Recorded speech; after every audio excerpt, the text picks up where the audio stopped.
Double tap. Good morning, good morning, good morning, good morning. What's up, everybody? How's everybody doing? Come on in, man. It's a celebration. I know. Double tap with the like, man. This the most base podcast on the internet. Come on in, celebrate all my mega men, my mega women. Come on in, double tap, celebrate. I mean, if you do not like Trump, let's have a celebration. Let's have a conversation. We're going to have a celebratory conversation this morning.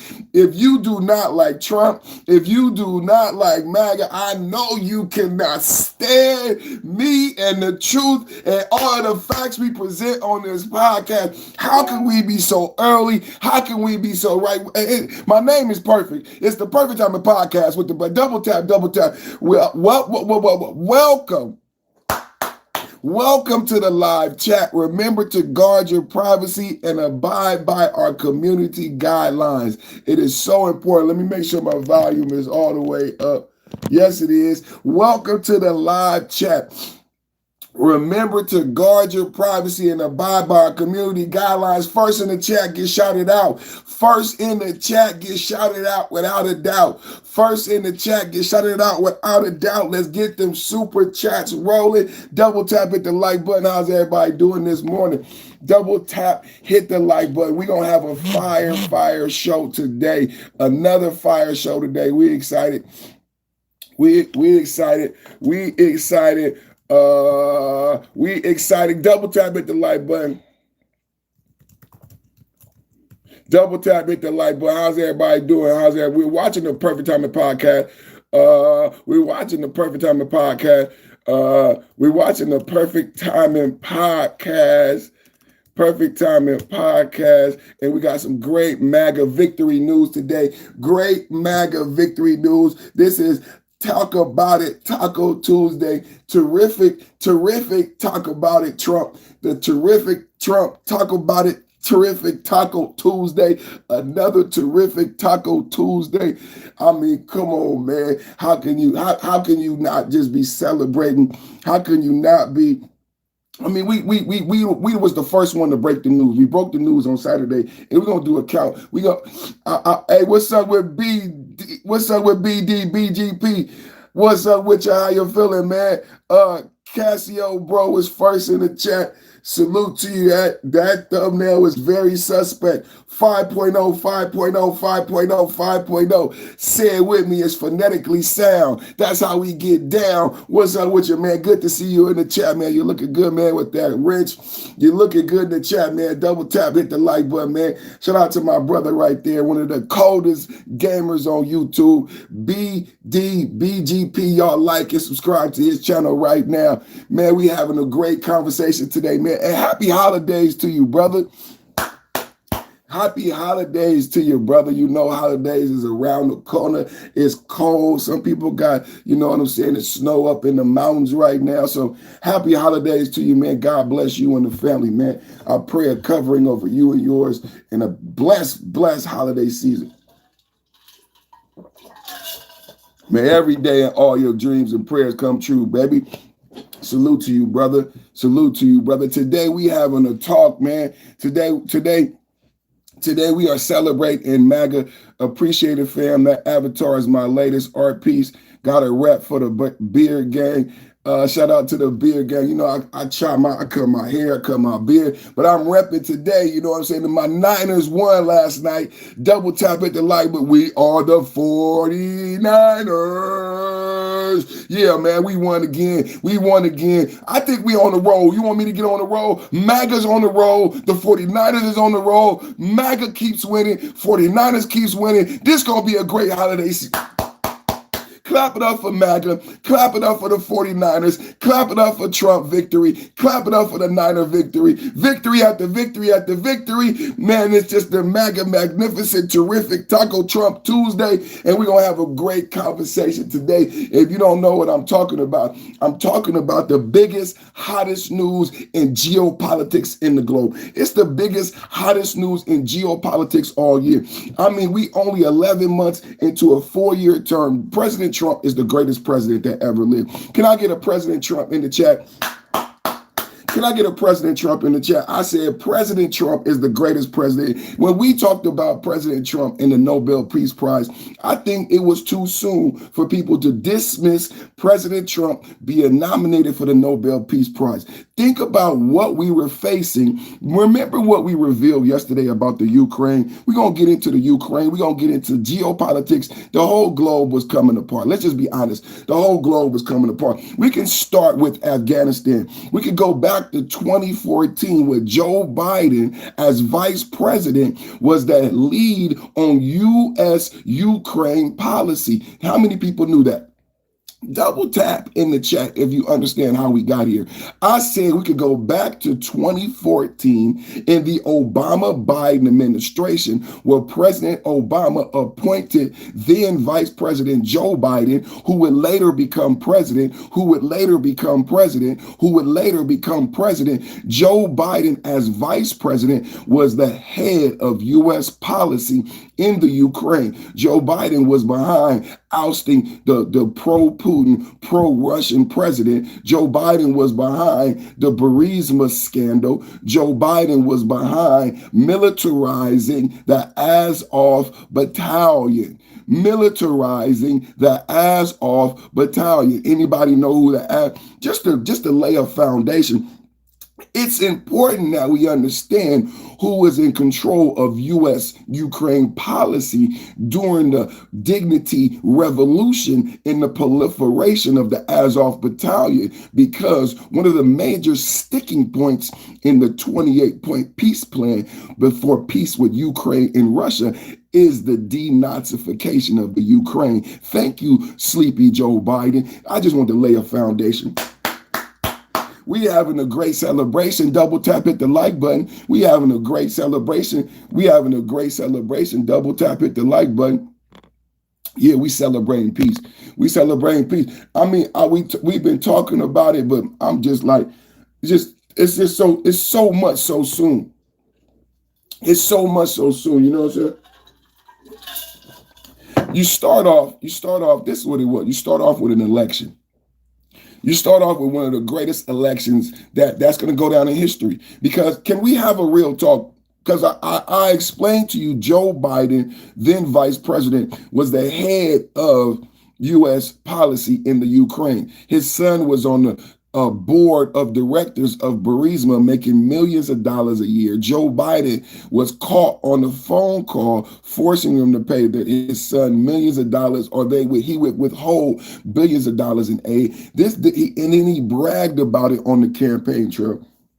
Joe Biden, we just had an election. Can we just understand, for all the people who are upset with Donald Trump, do you know you just had a choice? Can we have a talk? Because we're talking about Ukraine and peace in the globe for Christmas. Don't you want peace for Christmas? I know a lot of people would like the killing to stop and to celebrate the birth of the Christ. How about that? How about we have peace for Christmas? But let me keep going with laying my foundation. How's everybody doing this morning?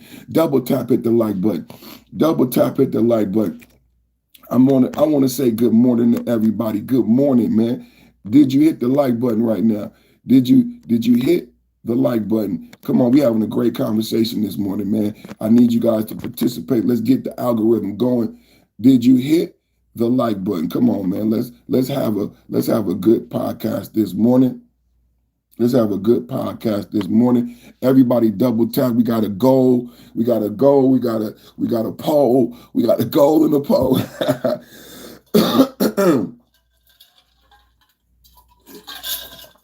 We got a goal. We got a goal and we got a poll. We got a goal and we got a poll.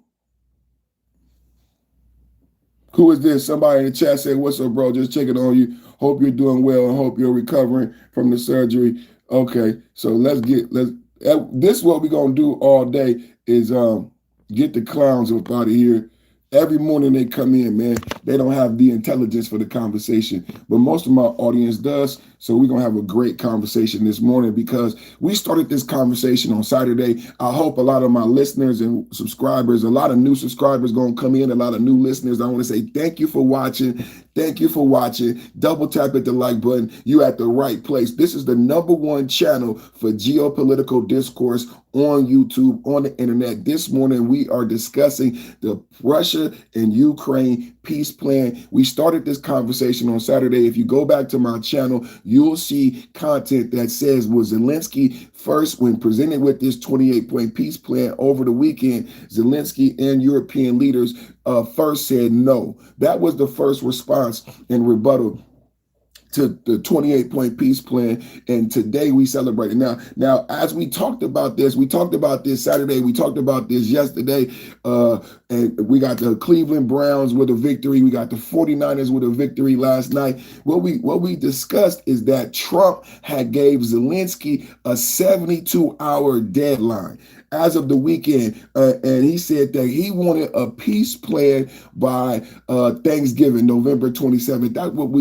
That was the reporting from this channel. I don't know what type of independent media news that you watch, and I don't know what the discussions are, but here we discuss the number one topics, baby. We are discussing the number one topics, and that is peace. We started off discussing how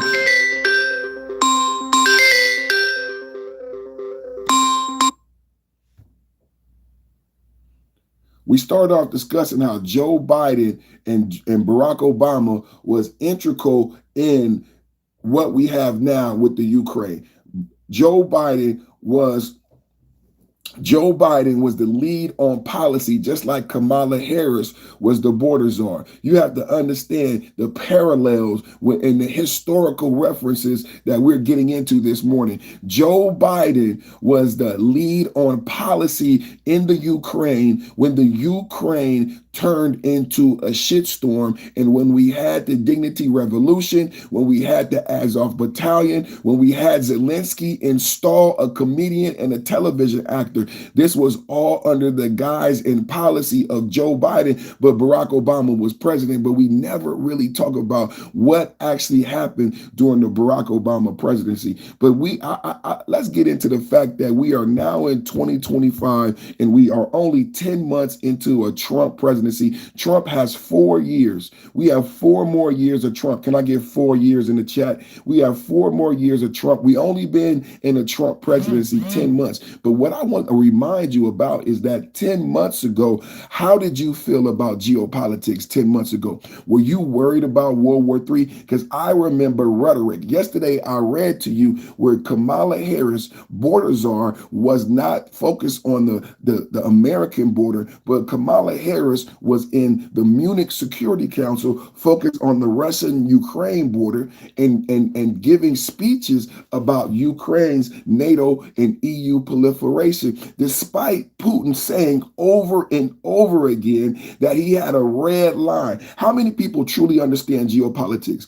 Putin stated over and over again that he had a red line, that the red line was the Ukraine could not become part of NATO. Why is this important? It is important because if the Ukraine becomes part of NATO, then NATO forces and allies, i.e. America, now have an outpost in the Ukraine, and the Ukraine borders Russia. This is the Russian border. Do you understand what the chess game that was failed by Kamala Harris in the Biden administration?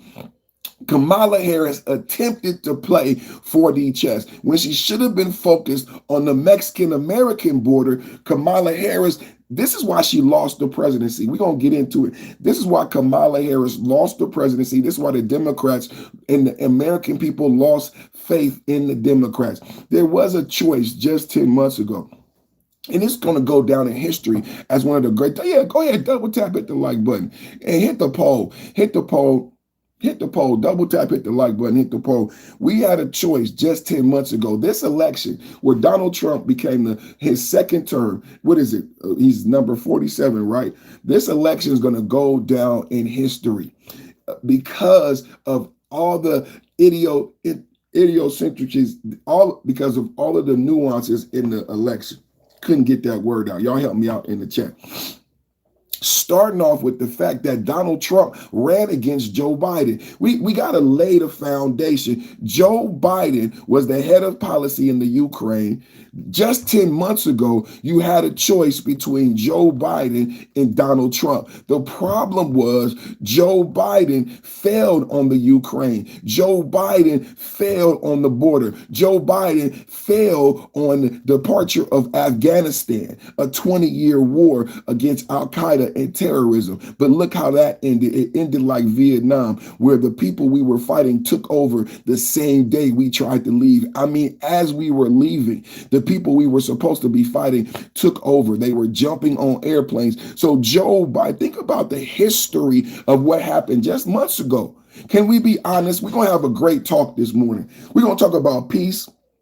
We're going to talk about Pete Hegseth. We're going to talk about sedition. We're going to talk about the Department of War. How many people love Pete Hegseth? You know what we call him here? We call him Heggy Baby. Can I get Heggy Baby in the chat? That's what we call him. That's what I call him, Heggy Baby. Pete Hegseth and the Department of War going after these clowns for sedition. But we are laying the foundation for this Ukraine and Russia discussion. It is the #1 trending topic, and it's #1 because the seriousness of this conflict. And I believe that it has been downplayed because of the success of the Trump administration. Every success, every victory of the Trump administration gets downplayed. But I'm here every day celebrating victories. Every day we celebrate a Trump victory. Yesterday we celebrate a MAGA victory. Every day MTG retires. Nancy Pelosi retires. Every day Trump is in the White House doing the work, not falling asleep. Not falling asleep on stage. This is the absolute truth. Let's go, Brandon. Let's go, Brandon. How did we get here? Just months ago, baby. Just months ago. I'm telling you, when our children, think about this, when our children study this, when our children study Trump and they study the idiotic nature of the left, it is going to be glorious. What's up with Terry in the building? When our kids study the truth of what took place, hey, everyone, peace and prosperity, 3 more years. Mon Kirby said, I'm new here. And he said, hi. I don't know if you're new here. Shattered Autumn, LMO, this is literally footage of him falling asleep on stage. Let me get you up out of here. You know what I'm saying? Move the box, bro. You keep covering the content of the screen, my friend. I was wondering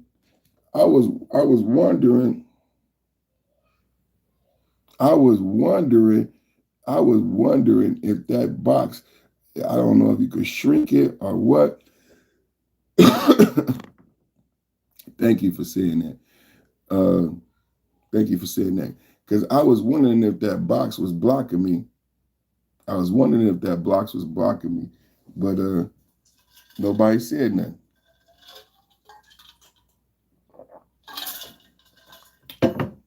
Today we talking about, look at the thumbnail. I got a thumbnail. I got a description. I got tags. I've been working hard, man. My thumbnail is fire. My description is fire. My tags is fire. You know what I'm saying? Today we talking about Russia.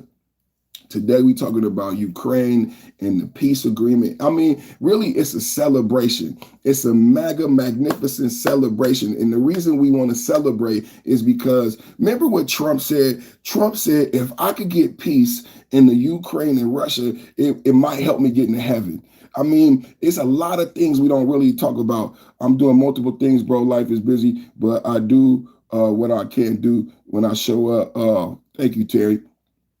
Check this out. Y'all remember when Trump said, if I can help with peace in the Ukraine, it might help me get in heaven? Y'all remember when I reported when Trump whispered on a hot mic and said, I talked to Putin and Putin wants to do a deal? Trump talked about trilateral talks.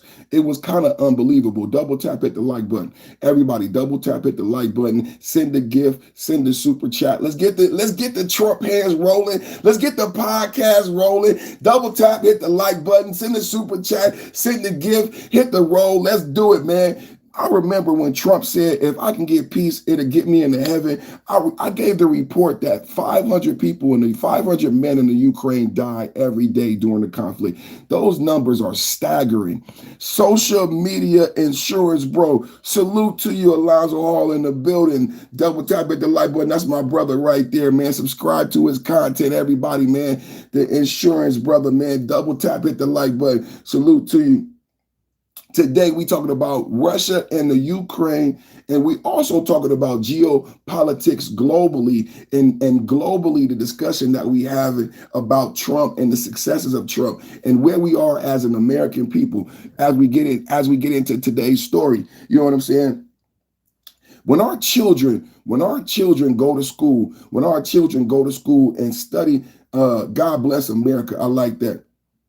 Or he did with him. The life and times of Charles. What is he talking about? What is he talking about? Gotta watch these clowns. So, or what he did. I'm gonna just get you up out of here just to make sure. So check this out. When our children study this, imagine, double tap at the like button, imagine what our children will learn, right? First, our children will learn that we were dealing with some great geopolitical conflicts during the Democratic administration, and an election came about where the current president went up against this person who was not a traditional politician, a billionaire by the name of Donald Trump. Now, during this election cycle, the guy he debated, Let's Go Brandon, lost the first debate.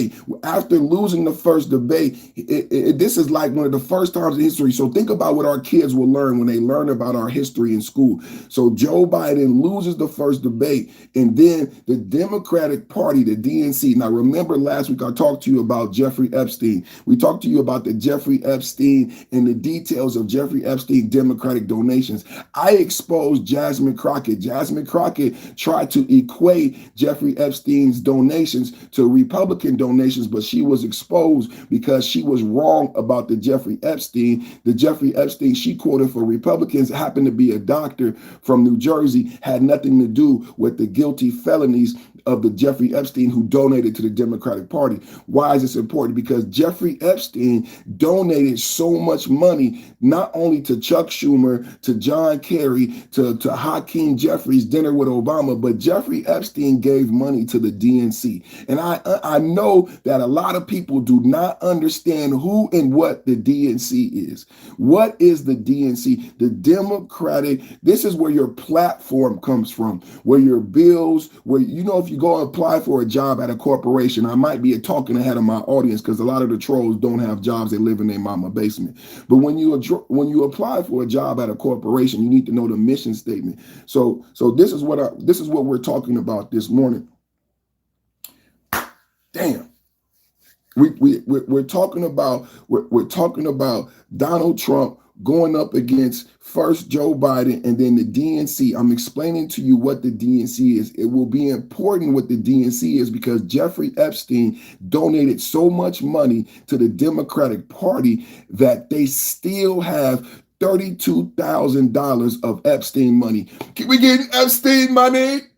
We're getting Epstein money. I said they still have $32,000 of Jeffrey Epstein dollars. But it's so important that American people don't understand what the RNC. See, the RNC is the party that runs the Republicans, right? This is why Marjorie Taylor Greene is now retiring, because she lost the support of the RNC, where all of the money and the campaign muscle comes from. Are you guys familiar with the RNC and the platform of the Republican Party? If you were, you would know about Project 2025, the Heritage Foundation, in the Big Beautiful Bill, because the Big Beautiful Bill was part of the RNC's platform. That's why the Big Beautiful Bill that was already written was already applied for January 3rd. So when Donald Trump came into office, we already had the Big Beautiful Bill. Do you understand that the RNC has bills created and prepared,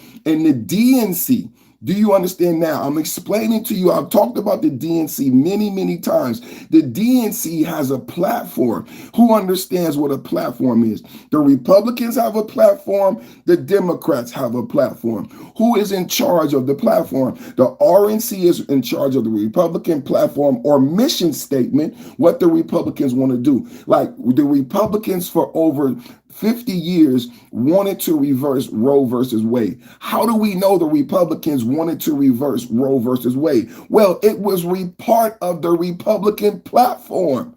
If you understand real politics in America, this is what we're here for. This is the #1 geopolitical conversation on YouTube. No one else is having conversations like this, explaining and educating the audience so that they understand the geopolitical debate and discourse going on right now. And it's some very scary stuff. The RNC has a platform. The DNC has a platform. What you must understand is that Jeffrey Epstein donated so much money to the DNC, the people who create the platform and mission statement and direction for the Democratic Party. I said Jeffrey Epstein. Write it down in the chat. Write it down in the chat. Jeffrey Epstein, not on the island, but with money. Jeffrey Epstein with dollars had influence over the DNC and its platform and who it picked to run for president and who it picked as its leaders. Do you remember I reported Jeffrey Epstein in 2019 was on a phone call with Stacey Plaskett, black woman from Virginia, a representative when they were prosecuting Trump. Remember the Trump lawfare. Everybody won't admit that Trump really went through lawfare with people like black women like Stacey Plaskett, Latia James, and Fannie Willis.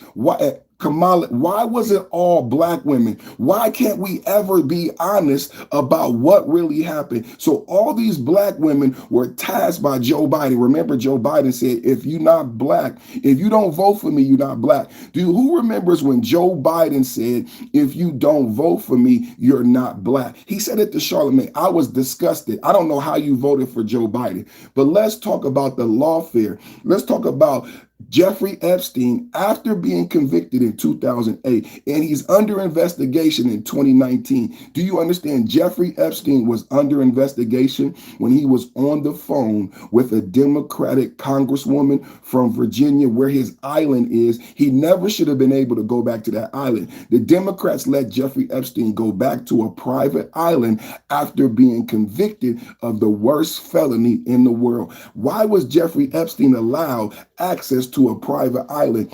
People like that who have to register on a list should not be on a private island. The Democrats let Jeffrey Epstein go back to a private island. I'm explaining to you that in 2019, Jeffrey Epstein's influence was so high because of donations. See, he donated money. So there was no honeypot scandal with Stacey Plaskett. Stacey Plaskett was a woman. Stacey Plaskett is a Democrat liberal. She never been to Jeffrey Epstein Island, but she was loyal to Jeffrey Epstein because of the dollars, because of the money. Jeffrey Epstein helped her get elected. Jeffrey Epstein gave her money during the campaign. He gave her influence because he knew people. Do you understand? Jeffrey Epstein was on the phone with the Democrat while she was on the prosecution and asking questions of Michael Cohen. Jeffrey Epstein was saying, press the Stormy Daniels.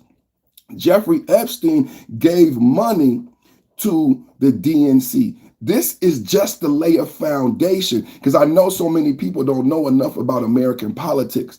Jeffrey Epstein gave so much money to the DNC. I'm explaining to you why Kamala Harris lost.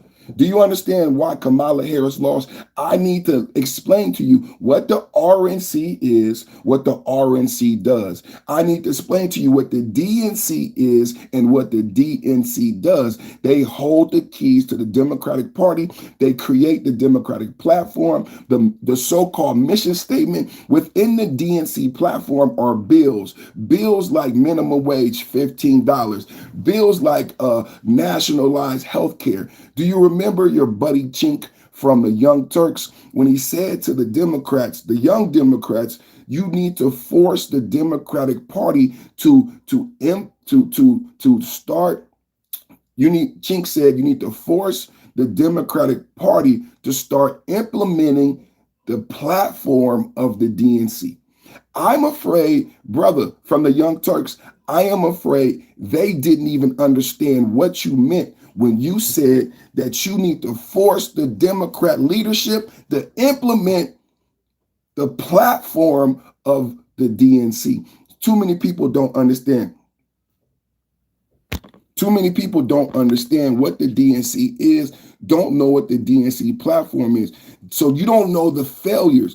I remember in that Jubilee, in that 20v1, so many people didn't understand that there is a bill. So the DNC holds bills. The Republican, the RNC holds bills like reversing Roe versus Wade. That's how we got that done. It was part of the Republican platform.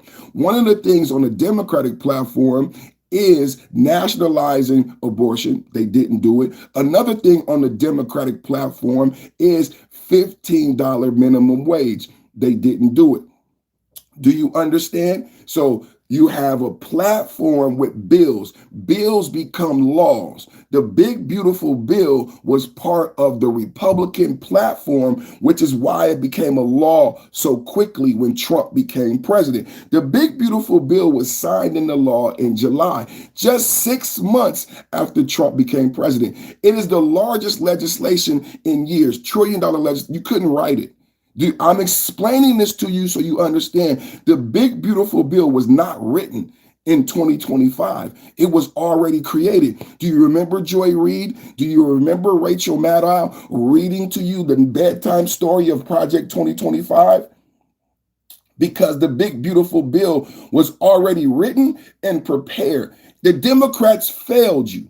The Democrats continue to fail you and fail you and fail you and lie to you about the truth of American politics. They want you to think the big, beautiful bill fell out the sky like magic. No, I am explaining to you today what is the RNC and the DNC, and no one has explained these facts to you. That you are Democrats, if you claim to be a Democrat, then tell me, what is your platform?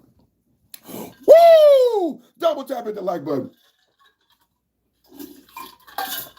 Back at it like a crack at it, automatic like a foamatic, built for tragedy, made for static. It's your boy, Perfect Timing Podcast, back with the blast, in and out with a dash. 2025 won't last. We're going to get this done real fast. If you are a Democrat troll in my chat, what is your platform? And did you know that Jeffrey Epstein gave so much money to the creation of that platform that you still have $32,000 of Jeffrey Epstein dirty dollars? The Democrats can't ignore it. You can Google it right now. Jeffrey Epstein gave so much money to the DNC and the creation of the platform and the direction of the Democratic Party that they still have $32,000 of Jeffrey Epstein money. You can't make it up. So when our children study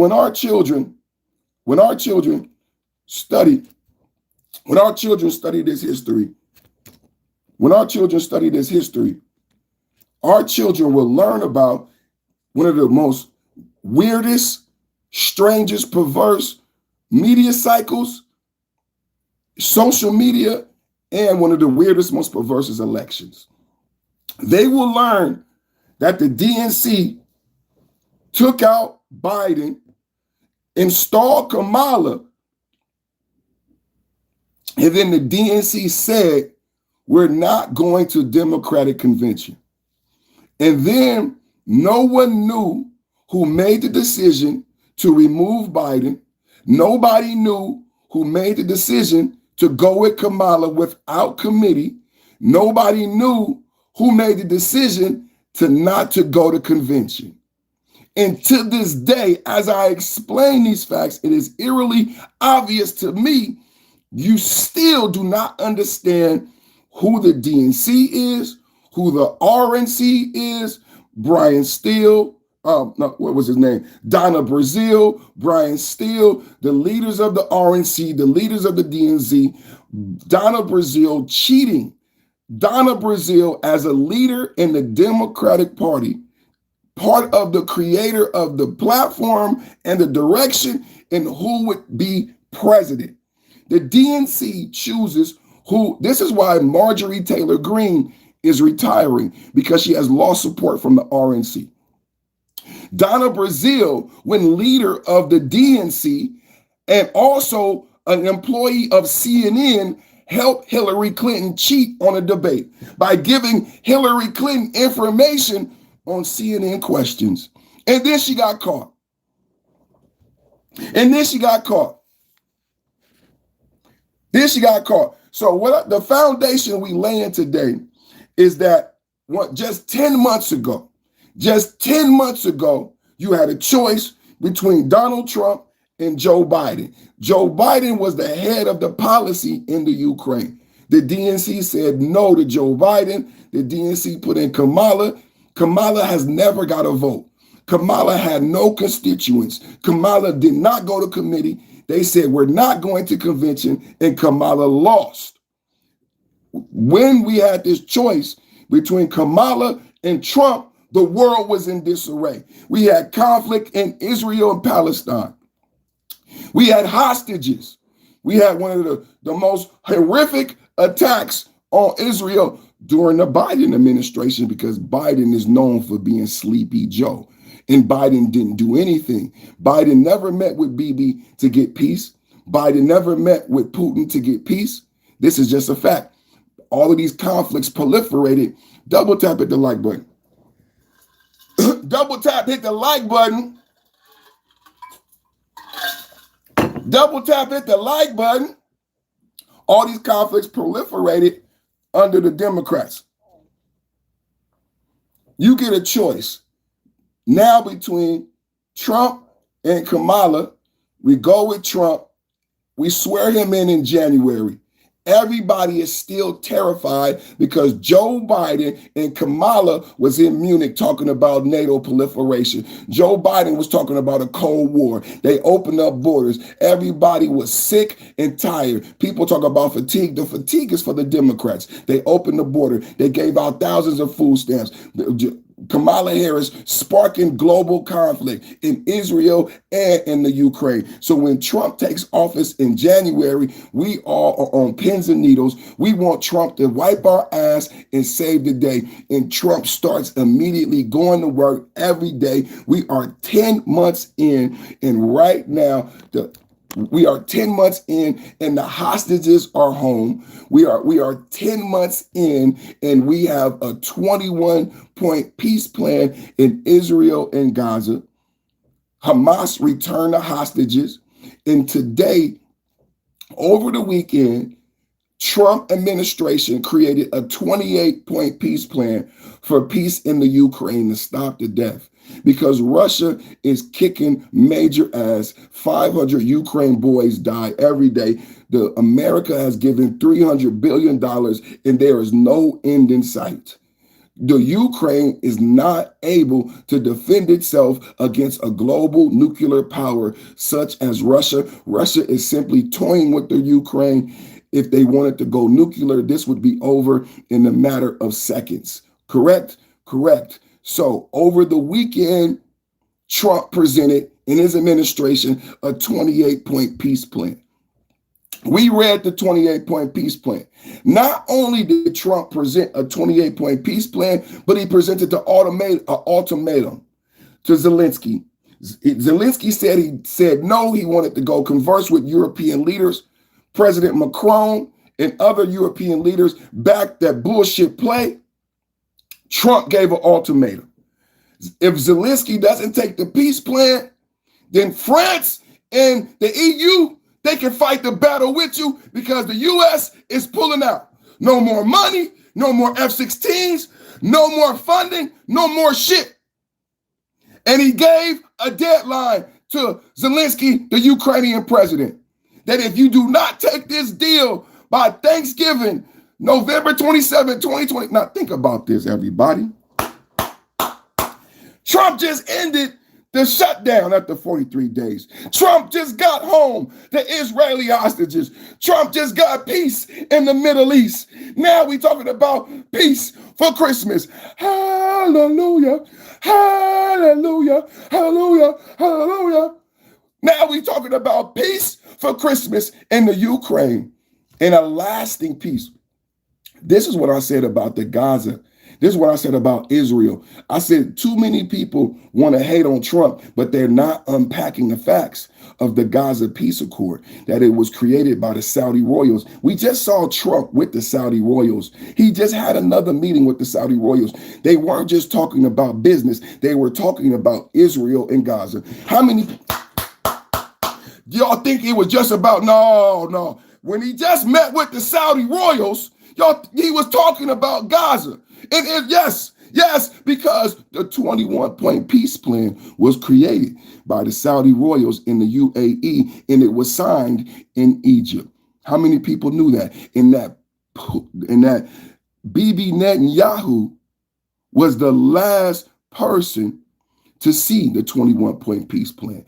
Within the peace plan was certain elements that would create a lasting peace, because Trump understands legacy. Within that peace plan are certain elements that would create a lasting peace.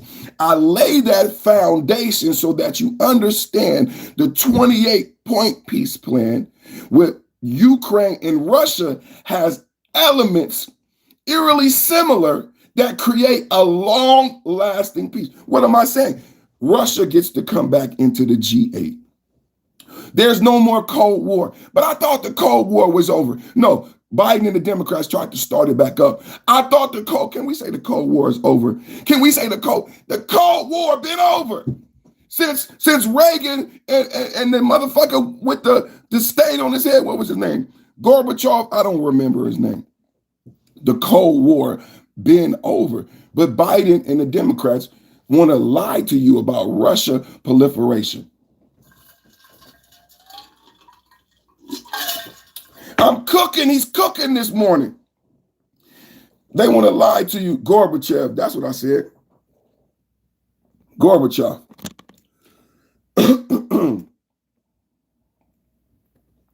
So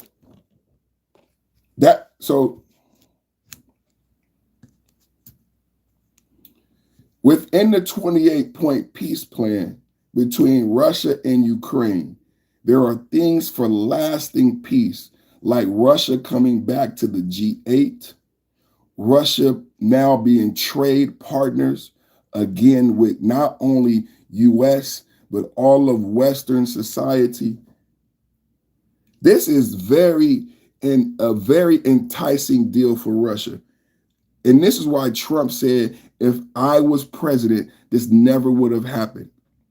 It's not simply because that Trump, a magical white man, is that Trump understood the art of the deal and what meant so much to Putin, and for Putin and his people to have access to global markets to increase the quality of life of Russian citizens. People are missing everything about this. That will in turn increase the life of Ukrainian citizens, because Ukraine borders Russia and they trade with Russia. And a lot of those people have Russian grandmothers. People don't understand about the annexation of Crimea and how the Ukraine was once part of Russia. So Russia is not trying to make Ukraine part of Russia again, but they never wanted NATO to be part of Russia. So today, what we are talking about is the fact that within the 28-point peace plan that has been agreed to after a deadline, Trump got this done. That's why today is such a MAGA victory. Trump got this done. Zelensky had no choice. Zelensky had a deadline of Thursday. Today is Tuesday, and we already got Zelensky signing the 28-point.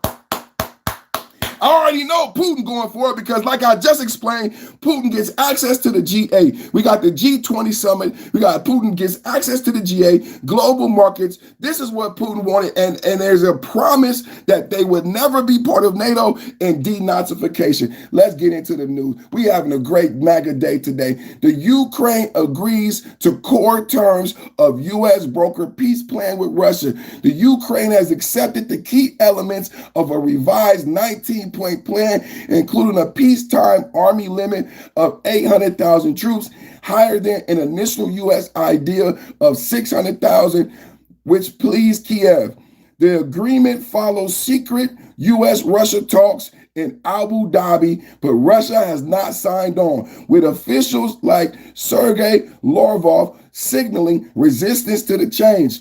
President Zelensky plans direct talks with President Trump soon on the remaining issue like territory and security guarantees, even as strikes continue in Kiev. Breaking news. The Ukraine agrees to the President Trump peace deal. Breaking news. The Ukraine agrees to the President Trump peace deal. This is massive.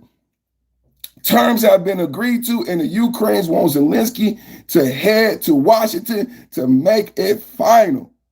This is the facts, Jack. Just the facts, Jack. On Tuesday morning, another MAGA victory. We just got the troops home. We just got the hostages home, and now we got peace in Russia. We got peace in Russia. What's up to all of my perfect timers out there and everyone who's been waiting for this moment since 2022? Welcome to the most based podcast on the internet. Zelensky just caved. Trump dropped a 72-hour bomb. The clock hit zero, and the little green t-shirt guy just blinked. We're live with the biggest victory party of 2025. Hit the like button, smash the like button right now, turn on the notification, and let's make the algorithm cry. We ride, dog. Let's freaking go, baby. Let's go, baby. Double tap hit the like button.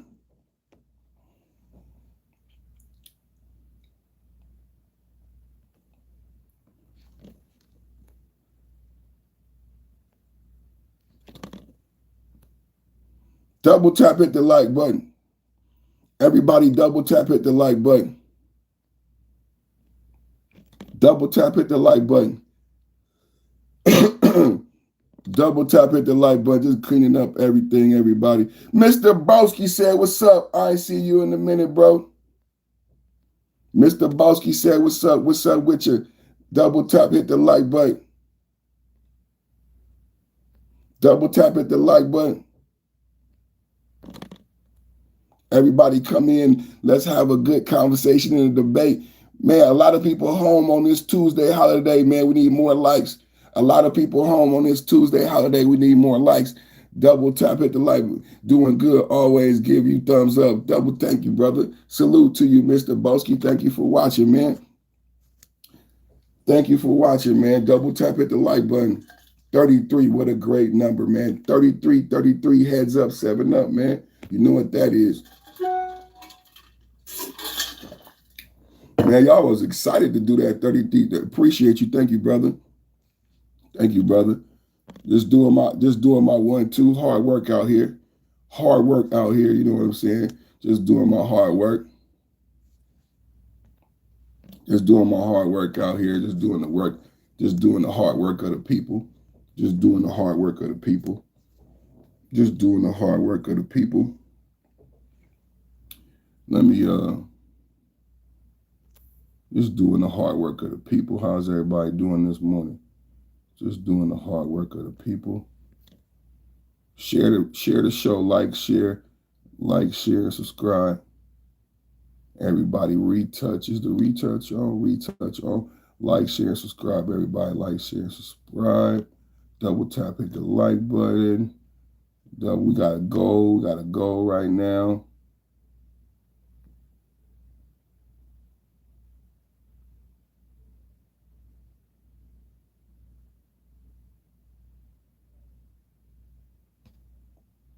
Okay.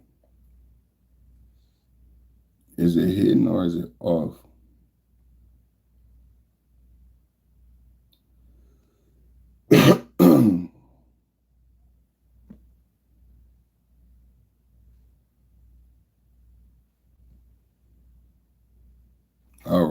All right. Double tap at the like button, everybody. Double tap at the like button. I'm going to take my time, get back into my mode. I don't know what's going on. Double tap at the like button, everybody. Double tap at the like button. How's everybody doing this morning?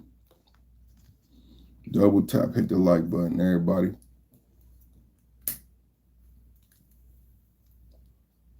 Double tap, hit the like button. We having a great podcast this morning. clear my throat. I got the kids home today.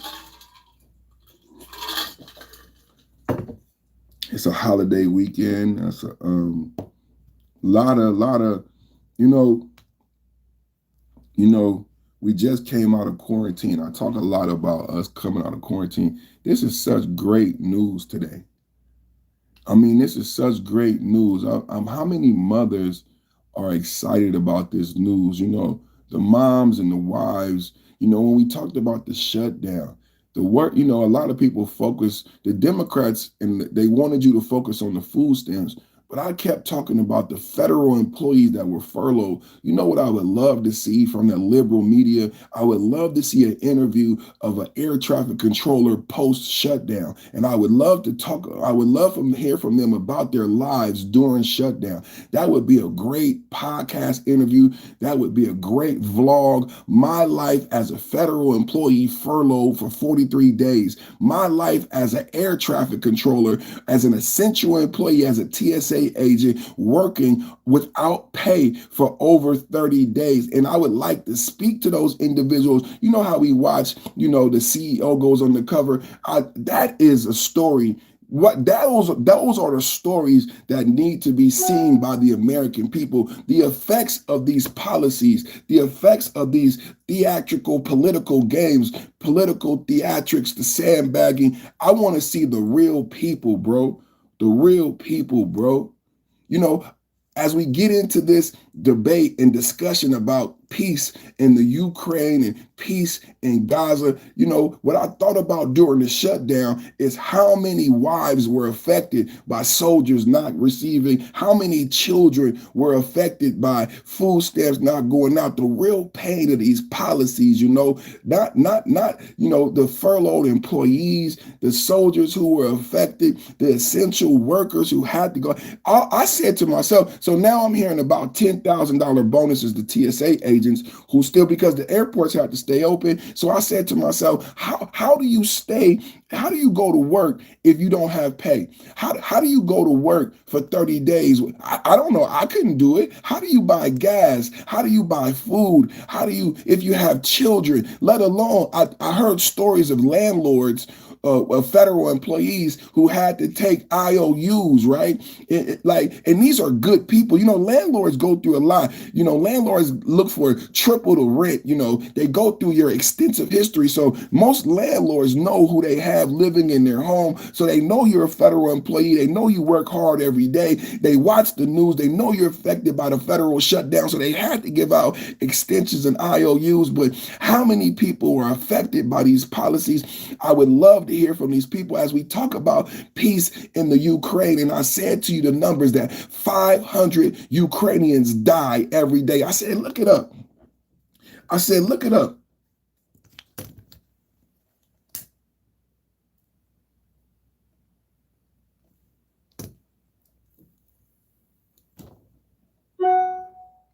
How many moms, how many moms, how many wives, how many kids?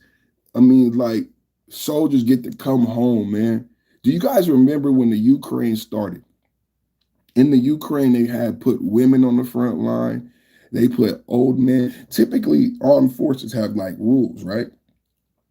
The armed forces have to be a certain age and they have to be men. But the Ukraine was so short on infantry that they had to enlist women and older people. There was conflict because a lot of the African immigrants who had immigrated and worked and benefited from the Ukraine had left during the conflict, and a lot of people was justifiably upset. Look at the immigration issue that we have right now. This is a great segue into a great conversation. Look at the immigration issue we have right now. People are concerned about immigration. Now, the immigrants want us to empathize with their plight, right? They say they had a bad life in their home country. They want to come to America. They want to come to Ukraine. They want to come to Austria and Switzerland for a better life. But then the Ukraine gets into a conflict. What obligation do the 10 million immigrants who came here during the Biden administration have to America? I want to ask some of the socialists and Marxists, what obligation, if any, do they have? Because in the Ukraine conflict, the immigrants, the immigrants left. The immigrants didn't go to the front line. How do you guys feel about that? During the Ukraine conflict, the African immigrants left. They didn't go to the front line. How do you feel about that?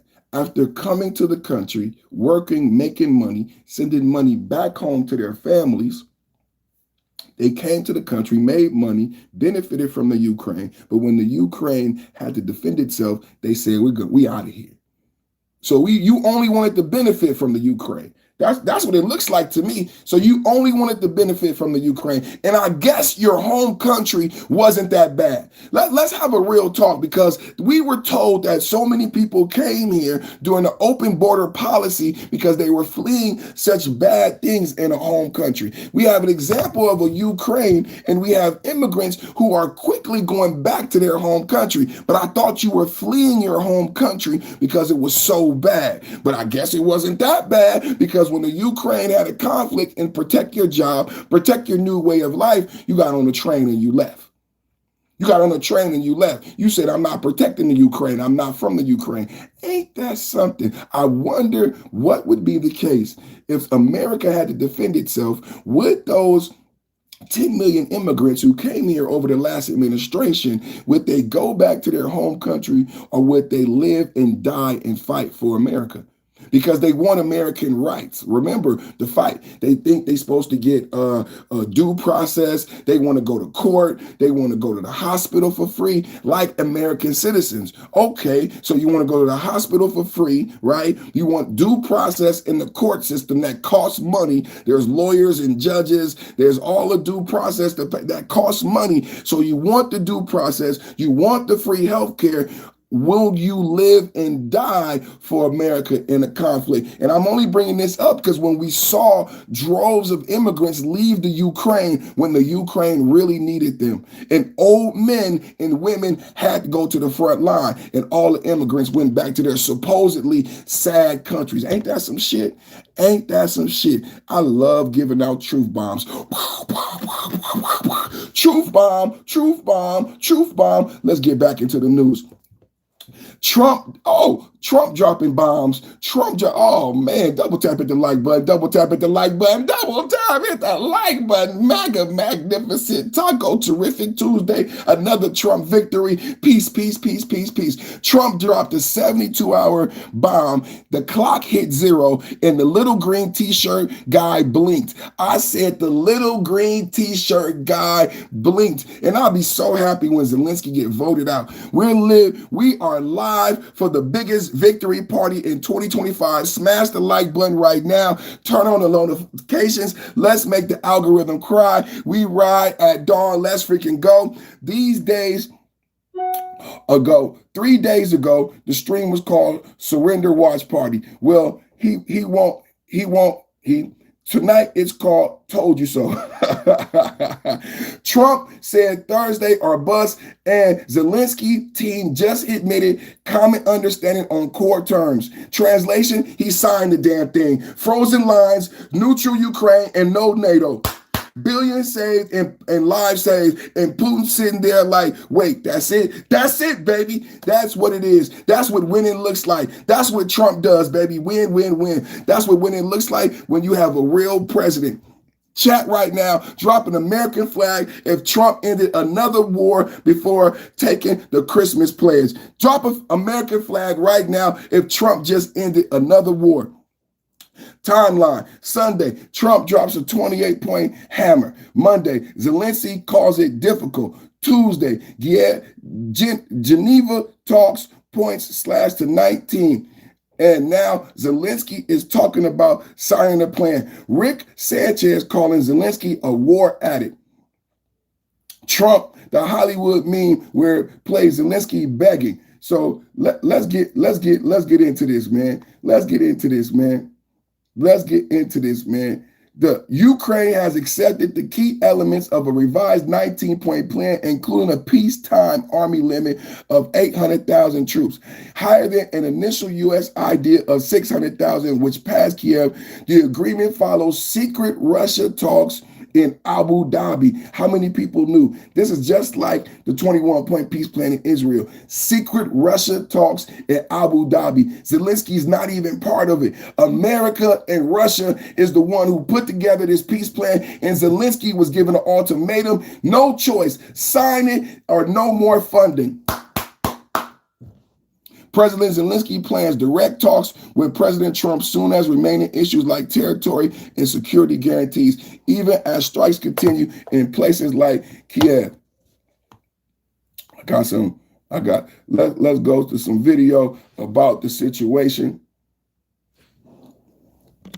Double tap, hit the like button. Double tap, hit the like button. May be on the verge of accepting a peace deal. Ukrainian officials say they've reached an agreement on the key terms of the deal, and now the U.S. is talking with Russia's counterparts to see if Moscow will sign off on the agreement as well. Natalie Brand reports for WJZ from Washington.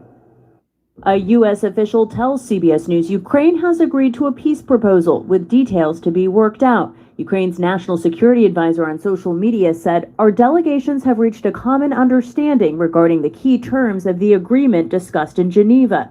And he suggested the next steps could be a visit by Ukrainian President Volodymyr Zelensky to the United States to finalize the agreement. Anything that involves ceding territory needs to be approved by the Ukrainian parliament. We know how they're going to vote. They're going to vote against it.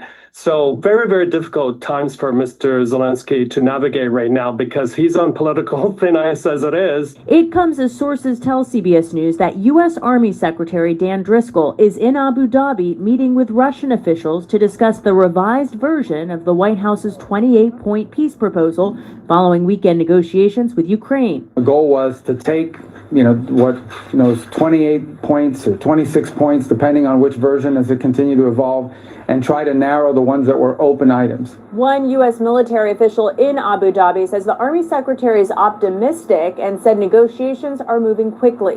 White House Press Secretary Caroline Leavitt posted this morning that there are a few delicate but not insurmountable details that must be sorted out. Last night, she expressed an urgency to get the deal done. The president wants to see this deal come together as quickly as possible, and he trusts that his team is doing everything they can to get it over the finish line. Overnight, the death toll in Ukraine continued to rise. A barrage of missile and drone strikes on Kyiv killed at least 6 people and wounded dozens more. Natalie Brand, CBS News, the White House. Okay, it's not even Thanksgiving. This is the news of the day. This is the news of the day. Double tap, hit the like button, like, share, and subscribe. This is the news of the day. 28, that was Mark talking about the 28-point peace plan. It looks like they've whittled it down to maybe a 19-point peace plan. They talked about the Ukrainian leadership. This is the Secretary of National Security and Defense Council of Ukraine. Let's read. Oh, thank you for all those likes, man. Thank y'all. Y'all double tap hit the like button, man. Let's go. This is the Secretary. Now, in that report, you heard about the Secretary of Defense responding to the peace agreement. Let's read this peace agreement right now. We appreciate the productive and constructive meetings in Geneva between the Ukraine and American delegations, as well as President Trump's unwavering efforts aimed at ending the war. Our delegations have reached a common understanding regarding key terms of the agreement in Geneva. This is the best reporting that you're gonna see on YouTube. I don't know anybody who's giving up this reporting like this right now. Double tap hit the like button, man. Double tap hit the like button, man. Double tap hit the like button, man. I don't know nobody giving up this reporting like this right now. I just need y'all to understand that this is not just conjecture. This is a real peace agreement. This is a real peace agreement. What I am reading to you right now is from the Secretary of Defense of the Ukraine. Right now, this is the response to the American and Russia conceived peace plan, and this is what the Ukraine Secretary of Defense is saying. We appreciate the productive and constructive meetings in Geneva between the Ukraine and American delegations, as well as President Trump's unwavering efforts aimed at ending the war. Our delegations have reached a common understanding regarding key terms of the agreement discussed in Geneva. So this is not just from one side, the Trump administration. I'm presenting to you both sides. Now I'm presenting to you what the Ukraine is saying. Now we are counting on the support of our European partners in the next steps. We expect the organization of a visit by the president of Ukraine to the United States at the earliest date possible in November to finalize the final stages and reach an agreement with President Trump. If they sign a deal on Thanksgiving, we will cover that live here. When President Zelensky comes to the White House, if they sign the deal on Thanksgiving, we will cover that live here. I just read to you the response from the Ukrainian government. That was the Secretary of the National Security, Rustem Umerov, that was quoted in the report that I just gave you. So this is not just from the Trump administration. And I also read to you that this deal was constructed. For those of you who may not understand and just think that this deal was constructed by Russia, secret Russia talks in Abu Dhabi. And Russia is the ones who crafted it and designed. That's why you see key points in the deal, like no NATO proliferation and the denazification of the Ukraine, and that Trump and that Russia gets to come back into the G8 and gets to get the global trade power. U.S. officials say the Ukraine delegation has agreed with the U.S. on terms of potential peace deal. The Ukraine has agreed to the peace plan from Trump. This is huge. This is huge. How the U.S. drafted a Russia-friendly peace plan for the Ukraine. And I won't even disagree with the naysayers who say that this is a Russia-friendly peace plan. I just hope they understand that Russia is a nuclear power. And please go back to my previous content when I play for you the leadership of the Ukraine, how they continually still wanted to be part of NATO. They're never going to be part of NATO. And they were asking for weapons that would compel Russia. Can somebody tell me in the chat what level of weaponry would compel a nuclear nation to go with your ideals, right? The only weapon I could think of that would compel a nuclear-wise nation is nuclear weapons. The Ukraine was suggesting just last week that we give them F-16s. Just last week, Zelensky was asking for F-16s. That's not going to happen. Just last week, Zelensky was asking for F-16s and more money after $300 billion. Now, when the deal was first crafted, we had people like the French president, Macron, saying that the Ukraine had to be first. Let's take a listen as Trump is celebrating the victory. Nous voulons la paix. Mais nous ne voulons pas une paix qui soit en effet une capitulation, c'est-à-dire... We want peace, but we do not want peace that is in fact a capitulation, meaning one that puts... Qui mettent l'Ukraine dans une situation impossible. In an impossible situation that gives Russia complete freedom to continue to go further. This is the French president, Macron. If this is the ideal of the French people, then you need to be the one giving the Ukraine $200 billion. That's what I've been saying. Qui donne toute liberté à la Russie, au fond, de continuer, d'aller plus loin, y compris vers d'autres Européens, et mettre notre sécurité à tous.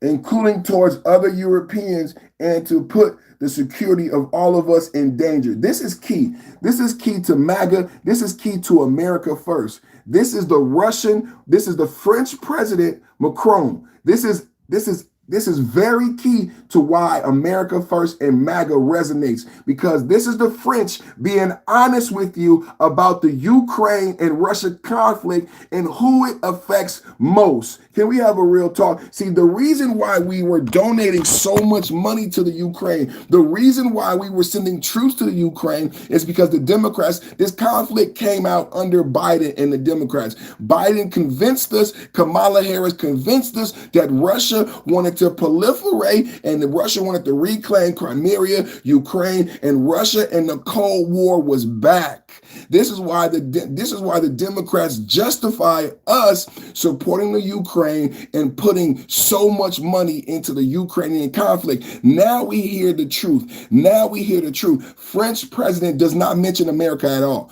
The French president did not mention America at all as any of his primary concerns. The French president says he's only concerned about the safety of Europeans.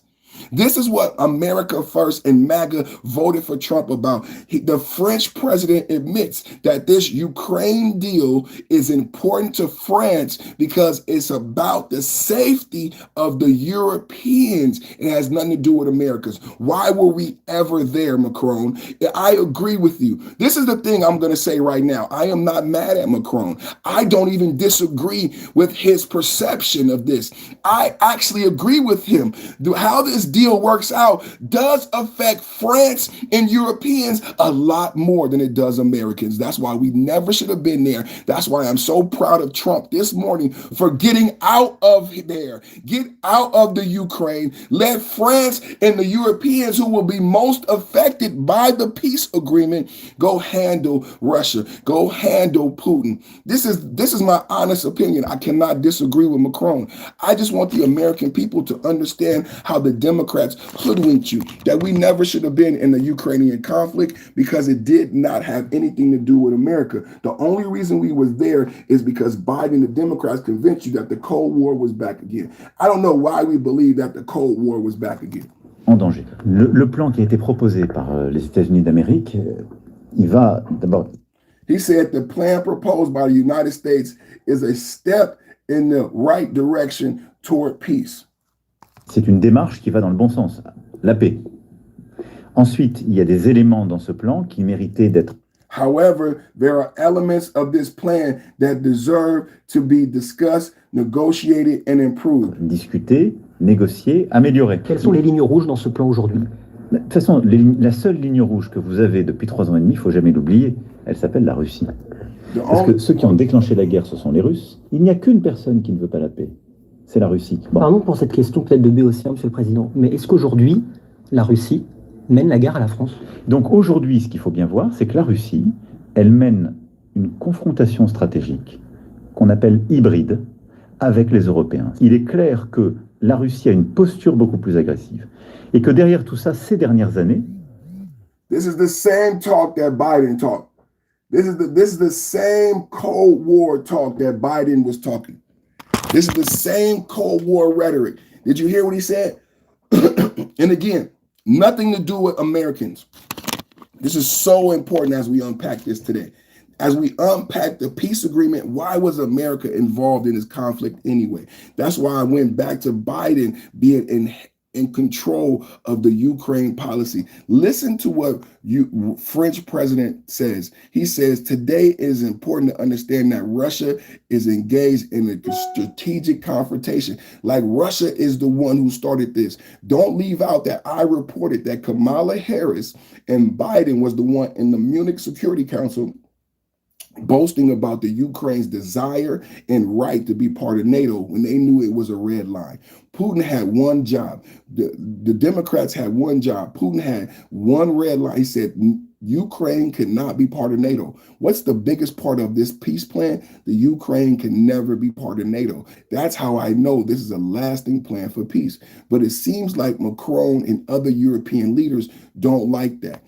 Elle mène une confrontation stratégique qu'on appelle hybride. He said that Russia is in a strategy against the Europeans known as hybrid warfare with the Europeans. You can't make this stuff up. This is why the conflict exists. Do you understand why the Democrats failed you? $300 billion to save the Europeans. Just like in World War I and II. We didn't need to be, listen to this, known as hybrid warfare with the Europeans. With the Europeans, not Americans. This man wants you to believe that somehow that Russia will magically come over the ocean and affect your quality of life. Avec les Européens. Il est clair que la Russie a une posture beaucoup...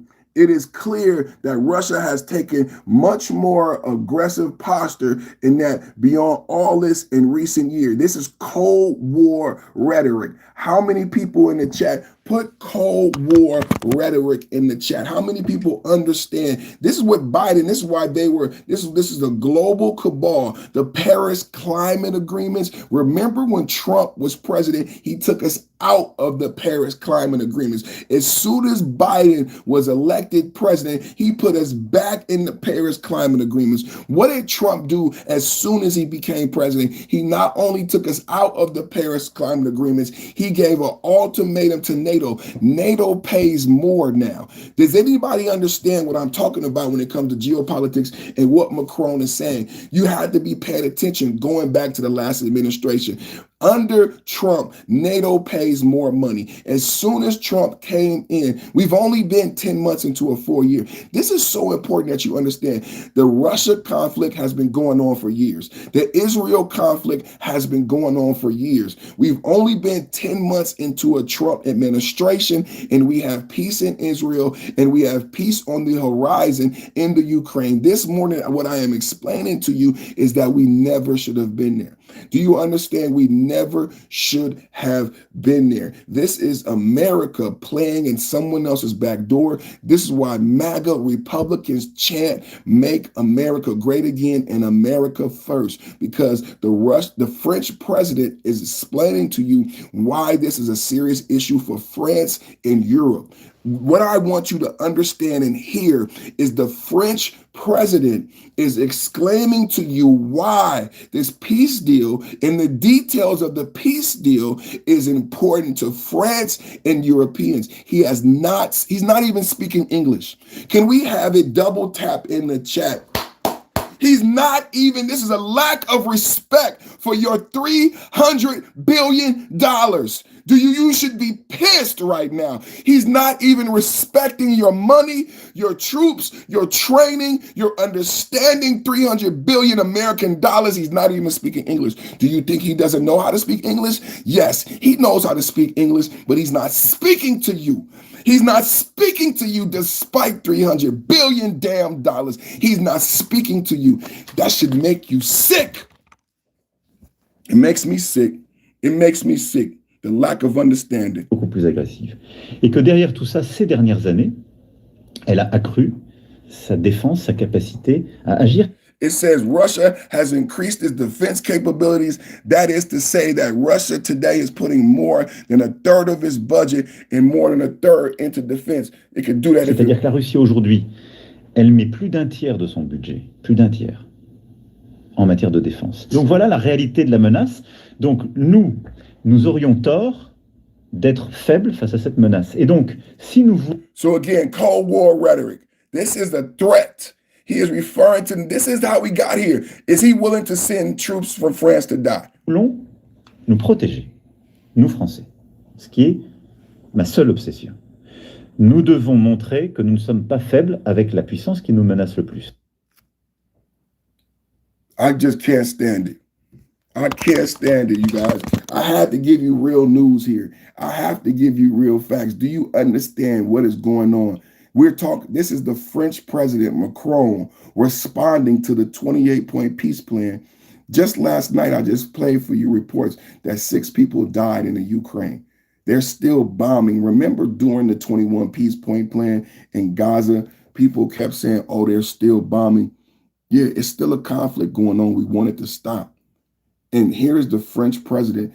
If it's so important, what is he willing to commit? Do you guys understand what I'm saying? What is Macron willing to commit to these words? Because right now, Macron, it's only rhetoric. It's Cold War rhetoric. How many dollars? How many bodies? What blood do you have on the table? Macron, France, what are you willing to commit to your rhetoric? Don't just get on TV and speak French and tell us Americans who have sent $300 billion to this conflict that you want some type of concessions. What concessions and what are you willing to give for those concessions, Macron? It is a valid question. It is an extremely valid question. I can't stand it. I can't stand it. What you guys think in the chat? Dans une situation. What you guys think in the chat? What you guys think in the chat? The latest movements, let's go deeper. You guys ready to go deeper? I'm ready to go deeper. I'm based this morning. I'm ready to go deeper. Double tap hit the like button. Let's go deeper. A top Ukraine official said his country and the United States reached a common understanding on the core terms. Did you guys know this? Peace of an agreement to end nearly 4 years. 4 years under Biden. Can you understand? Biden never got this close. We having a great conversation this morning. Double tap at the like button. Let the super chats roll in. Let it super chats roll in. A top Ukraine official said his country and the United States reached a common understanding on the core terms of an agreement to end nearly 4 years of war, with final negotiations to take place between Ukraine President Vladimir Zelensky and President Donald Trump by the weekend. Ukraine's national security advisor, Rustem Umer, I just read his tweet, says Zelensky was planning to visit the United States in the next couple days to complete final steps to make a deal with U.S. President Trump and the initial deadline of Thursday for the agreement to be reached. But the White House has since tweaked the timing to say it's trying to reach a consensus as soon as possible. A U.S. official confirmed that the core aspects of the deal have been reached by Russia and by the Ukraine, but was not able to say what were because of the sensitivity of the negotiation. The person said that technical details of the agreement still need to be hammered out. A second official stressed that the White House is optimistic about the deal, but did not say it had been reached with the Ukraine. The latest movements toward peace came after Ukraine, America, and Europe officials gathered in Geneva on November 23rd to discuss a draft plan presented by Washington to end the conflict that began in 2022 under the Biden administration, when Russia launched a full-scale invasion of Ukraine. The current version of the plan has not been made public, and it will also have to be accepted by Russia. U.S. officials familiar with the discussion have declined to say what is working draft because of the sensitivity of the negotiations. U.S. Army Secretary Dan Driscoll is currently in Abu Dhabi, United Arab Emirates, the same place the UAE, where they crafted the 21-point peace plan for Israel, discussing the plan with the Russia delegation. Ukraine also sent officials to the UAE. So we have trilateral talks. We have trilateral talks going on right now in the UAE to get us closer to peace. A U.S. official said it would not immediately clear who is participating in the talks for the two sides. Driscoll was the highest ranking U.S. official to participate in the talks. So, and he was appointed by Donald Trump, right? Donald Trump and the administration is getting this done. Driscoll was the highest ranking official to participate in the talks. He was added to the mix last week by Trump as an additional representative and presented a previous version of the proposal to Zelensky last week in Ukraine. Driscoll also joined a call with Zelensky Vice President J.D. Vance. The Army Secretary is a law school buddy of Vance. Did you guys know? Wow. And his addition to the team represented a shakeup in negotiations as Trump expressed public frustration with the Russian President Vladimir Putin and Zelensky over the war. Secretary of State Mark Rubio, Special Envoy Steve Witkoff, and Jared Kushner, the president's son-in-law and first-term Trump administration official who's been involved in recent peace talks, joined Driscoll and Ukraine negotiators last week in Geneva. Rubio said after those talks, the progress has been made, but with few issues remain. I don't want to deliver victory or finality here. There's still some work to be done. Some of the semantics or language or other require higher level decisions in consultation. Others, I think, just need more time to work. This is Mark Rubio, said Rubio, who is the acting national security advisor to Trump. Kiev and its allies in Europe had voiced alarm over a previous draft. We just heard from the French President Macron. They didn't like this peace plan, but it's either put up or shut up. A Trump-backed proposal that would have required Ukraine to concede territory to Russia and cap the size of its military. Well, we heard it was 600,000. Now they're going to go for 800,000, but that's not finalized. We're going to read to you the final copy when they sign it on Thursday. Our delegations reached a common understanding of the core terms of the agreement discussed in Geneva. We now count on support of our European partners. We just heard from Macron. Man, and why are we there? Why are we involved? Zelensky also expressed his support for what described as an updated framework that came of the negotiations. The Ukraine team returned from Geneva and provided a complete report along with an updated framework. Communication with the American side continues.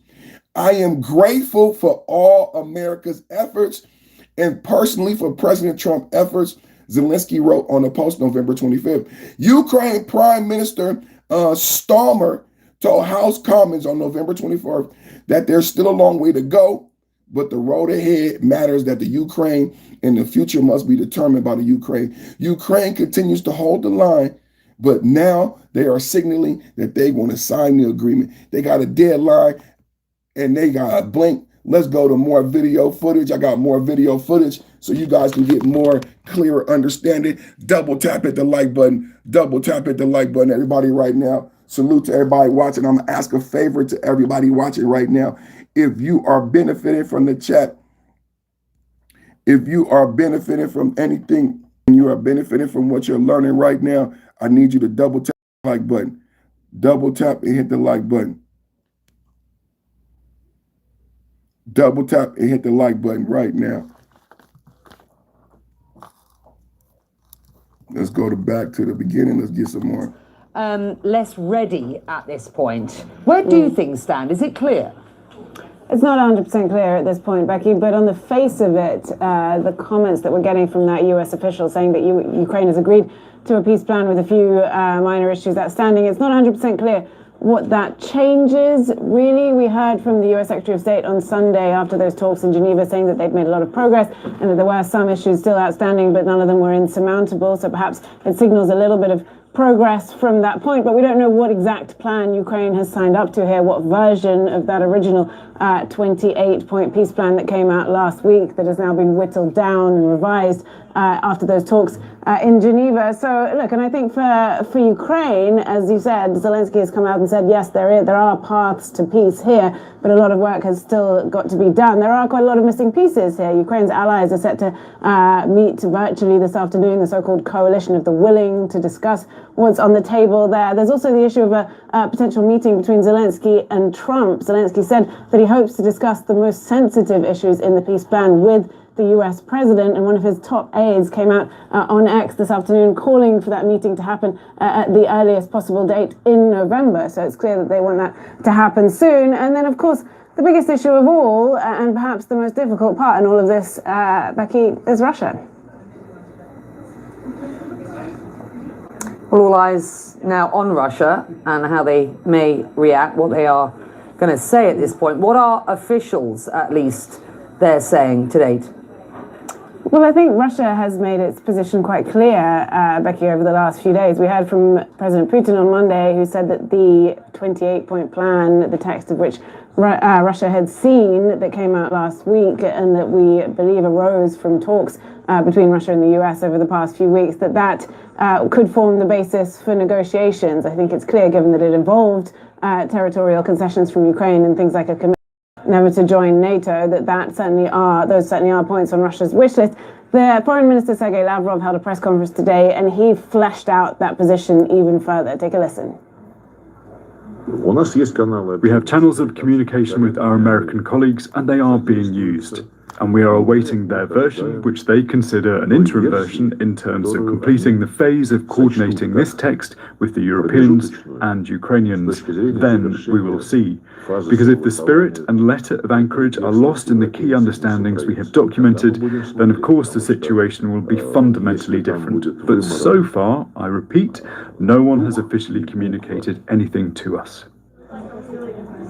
So there's a few things to unpick there. Anchorage is referring to the talks in Alaska between Trump and Putin in August. The Russian side have made it clear that their various understandings were made there, and they expect those to be reflected in the deal. So that's where they stand at this point. Lavrov also made it clear that he doesn't think Europe should have any part of this. He said they've had their chances to be involved, and essentially they've blown it. And I think we have a strong element here of slow-balling the process, that they haven't got the document yet. They've said lots of work needs to be done. They've even said, Lavrov said today, they're not hurrying the US to hold negotiations with Ukraine. They waited long enough after Alaska to get to this point. So they are willing to keep, I think we can say, playing for time in this. And all the while we see those attacks on Ukraine stepping up. I had mood swings, changes in my appetite, and restless legs. I had no idea.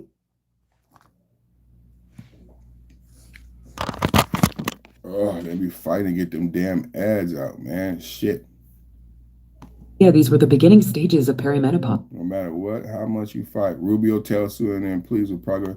Let me get these words from you, Rubio.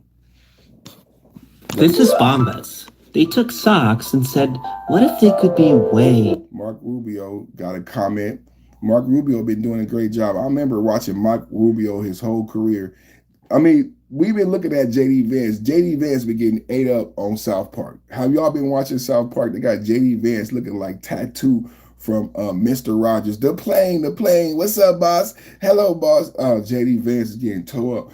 But now Mark Rubio, a lot of people are very familiar with Mark Rubio and all his work with the Republican Party and everything he did to get to the White House right now. So, you know, J.D. Vance is new to politics. J.D. Vance is a very young man. He's very young in politics, so he has a long career ahead of him. So, I mean, we got a lot of people to look at in 2028. You know what I'm saying? I'm really impressed with Mark Rubio. I'm really impressed with J.D. Vance.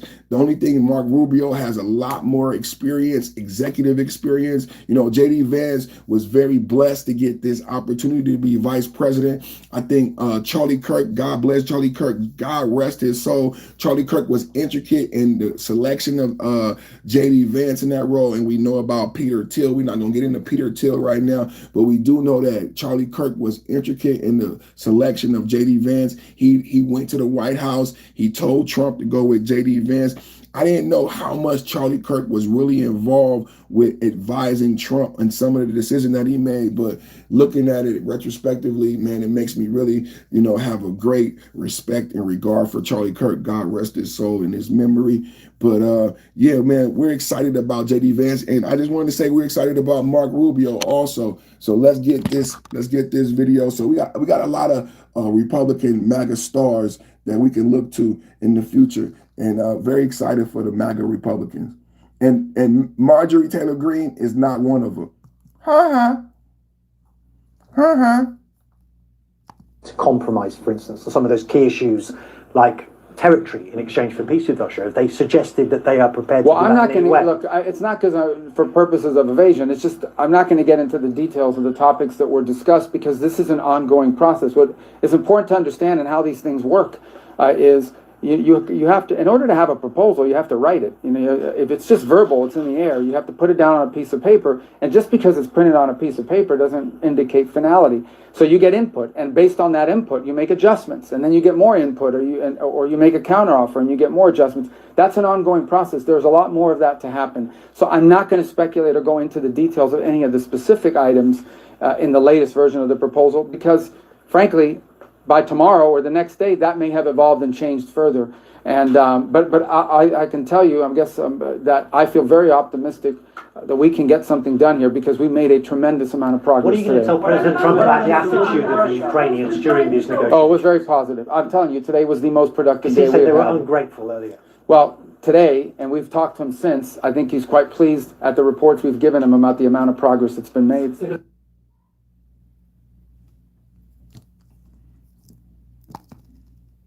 And he looks presidential. He looks presidential. I don't know if you noticed how well he looks. I mean, Marco Rubio, I don't know how we want to say, but I remember he was a little bit more heavier. You know what I'm saying? So Marco Rubio is looking better. He's looking presidential. You know what I'm saying? A lot of people, I feel like he's looking prepared. I think I've made one mistake in my life. I think he understands the climate, right? That Trump is a lame duck president. He can't run for president again in 2028. And there's an opportunity there for Mark. There's an opportunity there for JD Vance. I'm excited. Shout out to Tammy Wilkinson for upping her level of membership. I want to say thank you and congratulations. Thank you and congratulations for upping your level of membership, man. Thank you so much for supporting the channel. Double tap, hit the like button, everybody. If you want to look like Tammy or Mrs. Perfect Time in the chat, hearing what Jim Sciutto is reporting. What you got to do is not only subscribe, but when you subscribe, you're gonna get a plus sign. Hit that plus sign, become a member. Member has privileges, special live streams, special emojis. Thank you to all my members. Thank you to all my subscribers. Thank you to all my moderators. Let's get more details on this Russia peace agreement. About Brian Fitzpatrick specifically, the Republican congressman who calls this proposal unserious nonsense and says it reads like Russian drafted propaganda. Pretty stunning words to describe it, and to come, of course, from unelected Republican congressman. Is this how you see it? That's Aaron. Thank you so much for having me on. That's exactly how I see it as well. I believe that this so-called peace plan is really capitulation by Ukraine, and it fulfills Putin's wish list. You went over some of the points. There are 28 of them, but I would just highlight 3. One is that Ukraine is required to cede territory that Russia could not take in 4 years of fighting.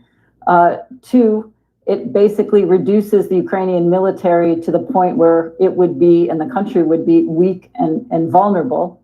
And 3rd, it requires no NATO enlargement. That applies to Ukraine, but even more broadly. So it essentially delivers Putin a clear strategic victory. It's unthinkable for Ukraine.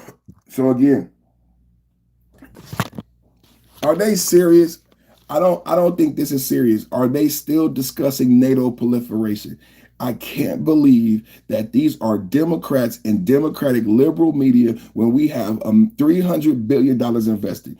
I just presented to you the French president who has no care and concern about the American people. And here it is, American Democrats still with Cold War rhetoric talking about what the Ukraine gives up. How does that affect my kitchen table? How does that affect American politics? I have no understanding. Why is the liberal American media even showing this? If there is an opportunity for peace, if there's an opportunity for us not to waste any more American tax dollars, why would you hold up the peace process for NATO when we just said that the Republicans made NATO pay more money because Donald Trump took us out of the Paris Agreement and gave an ultimatum to NATO and said, if you want America to be in NATO, you have to pay more money. Now, for the first time ever, NATO is paying more money. And now I'm saying NATO and the French president need to put up or shut up. And here it is, American officials saying that, damn it, that we don't want peace. Why we want to give another $1 billion to Ukraine? We're not giving one more dollar to the Ukraine. We're not giving no more bodies. We're not giving no more bodies. We're not giving no more blood, no more dollars, no more cents, no more nothing to the Ukraine. Zelensky, sign the deal or you are cut off. France could pay for the war, but America first, MAGA first. We're not paying for Zelensky's mirage and this democratic political theater anymore. It's done. We want peace. I can't believe these individuals. This is disgusting. Ukraine, and it is not in our national security interests. Appeasement never works to end war. It didn't work in 1938, and it's not going to work today.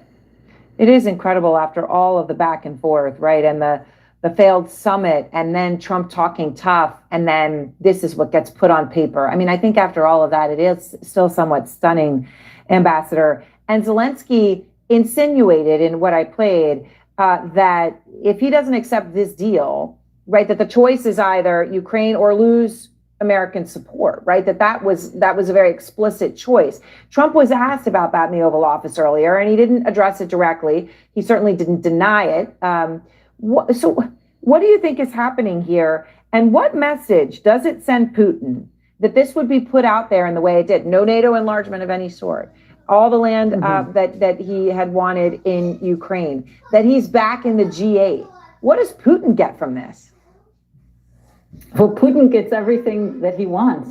And maybe I'll say just the message I think we should be sending is that America does not bow to dictators. It's just not who we are.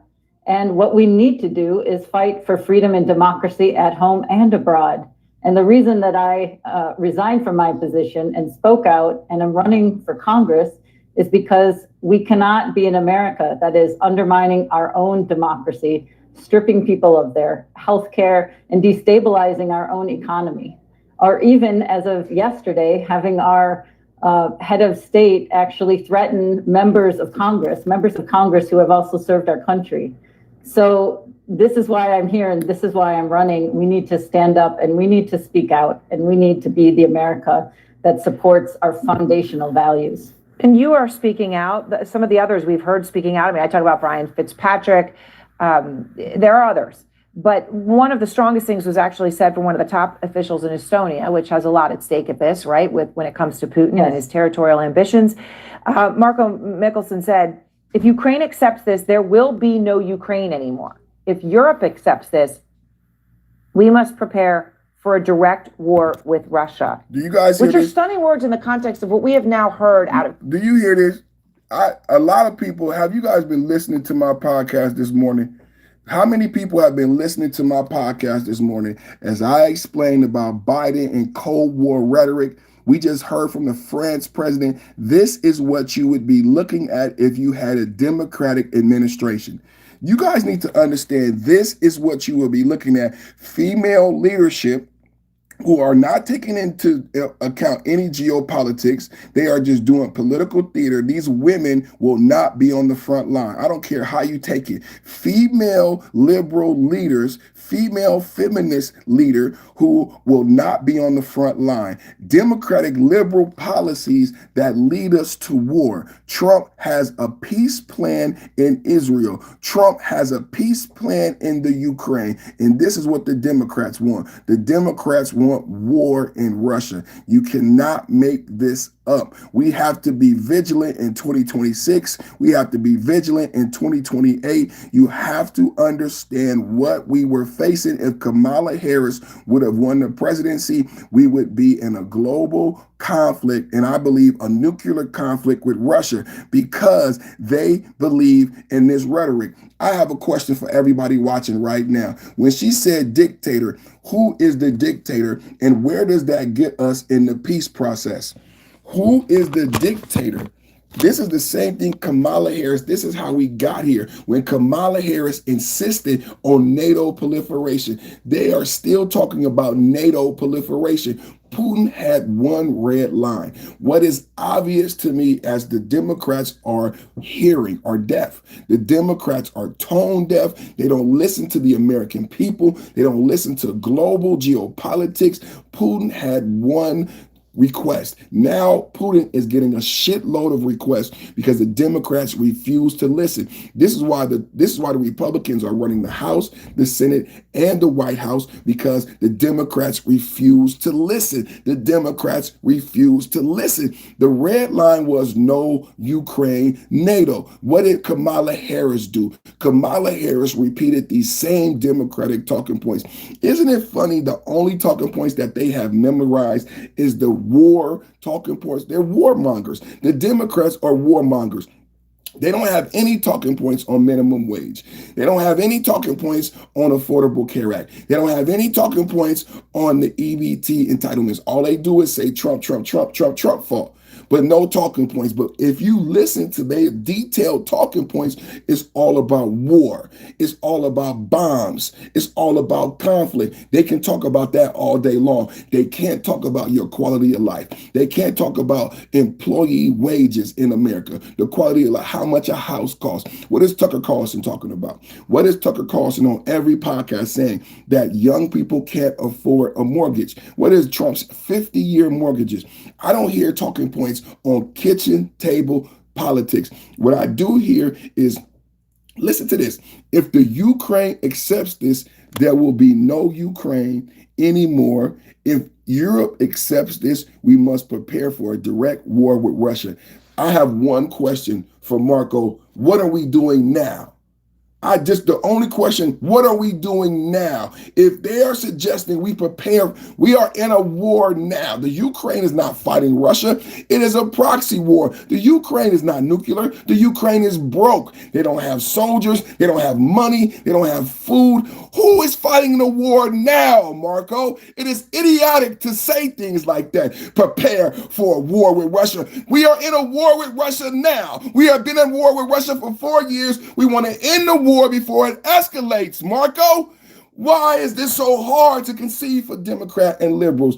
We are already in a war. The Ukraine doesn't have soldiers.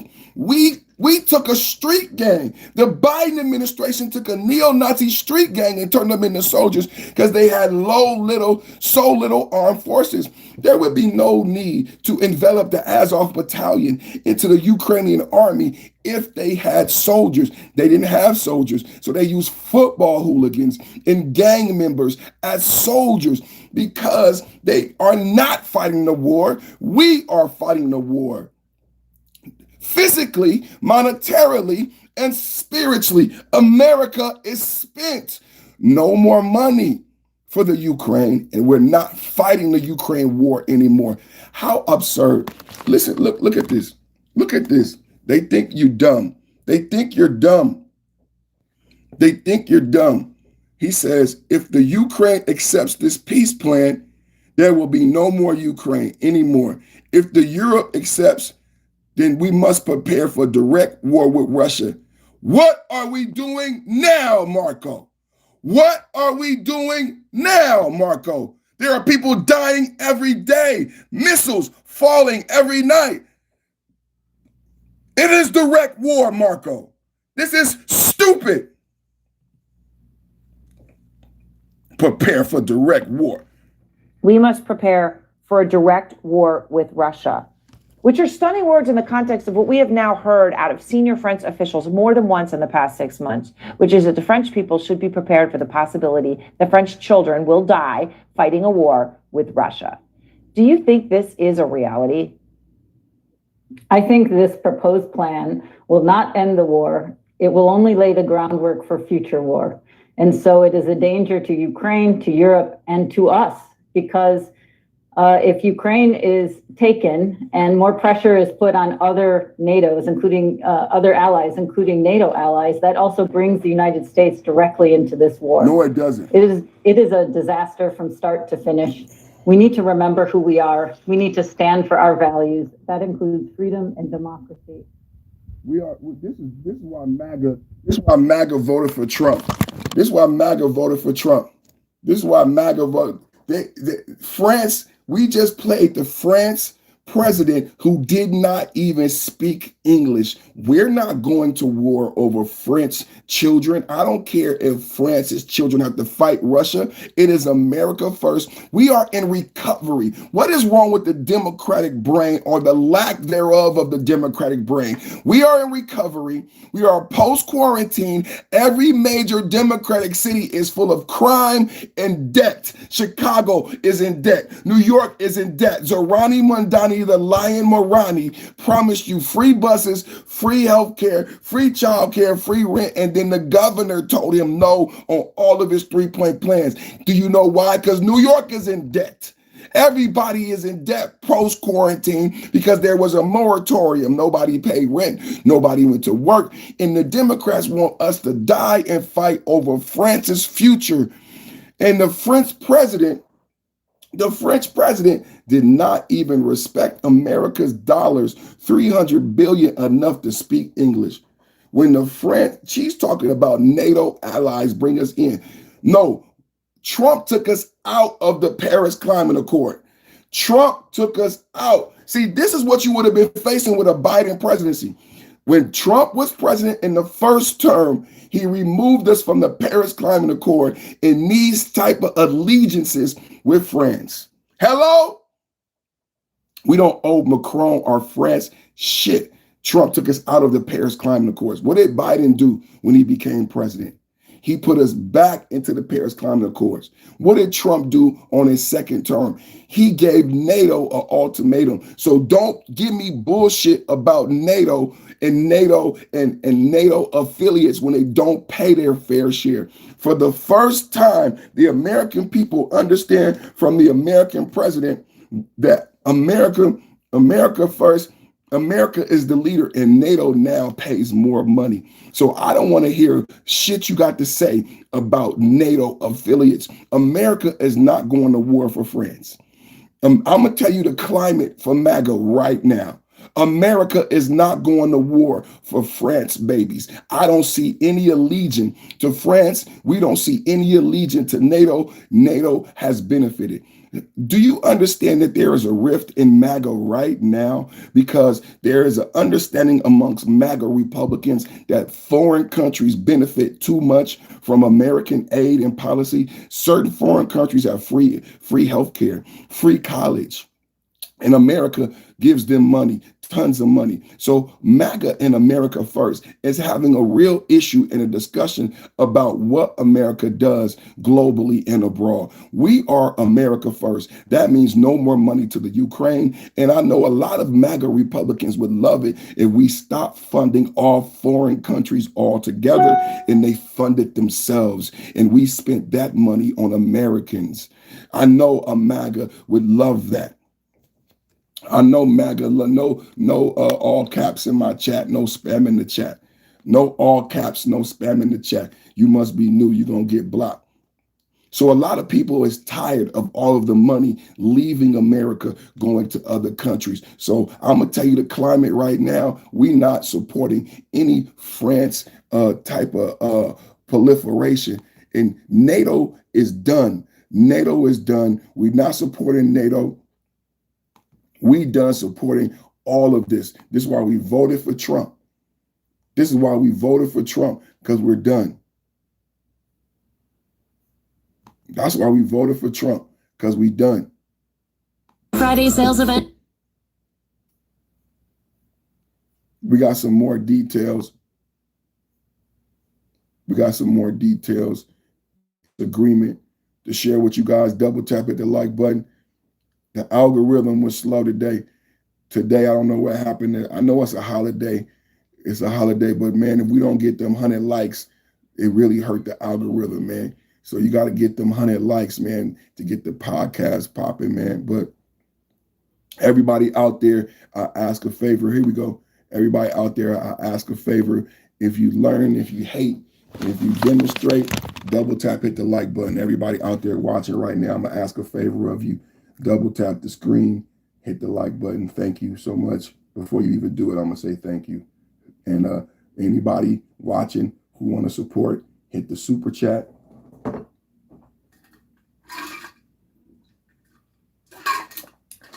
Anybody watching who want to support, hit the super chat. Hit the Cash App, $ Big D Rants, and go ahead and hit the like button. Thank you, everybody.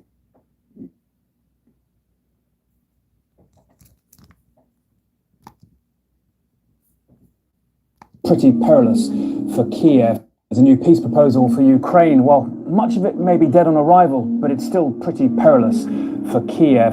Key to all of this for 28 points is the timing. President Volodymyr Zelensky of Ukraine is in a very perilous position along the front lines, where near Pokrovsk and in Zaporizhia, Russian forces are genuinely making some quite fast territorial gains.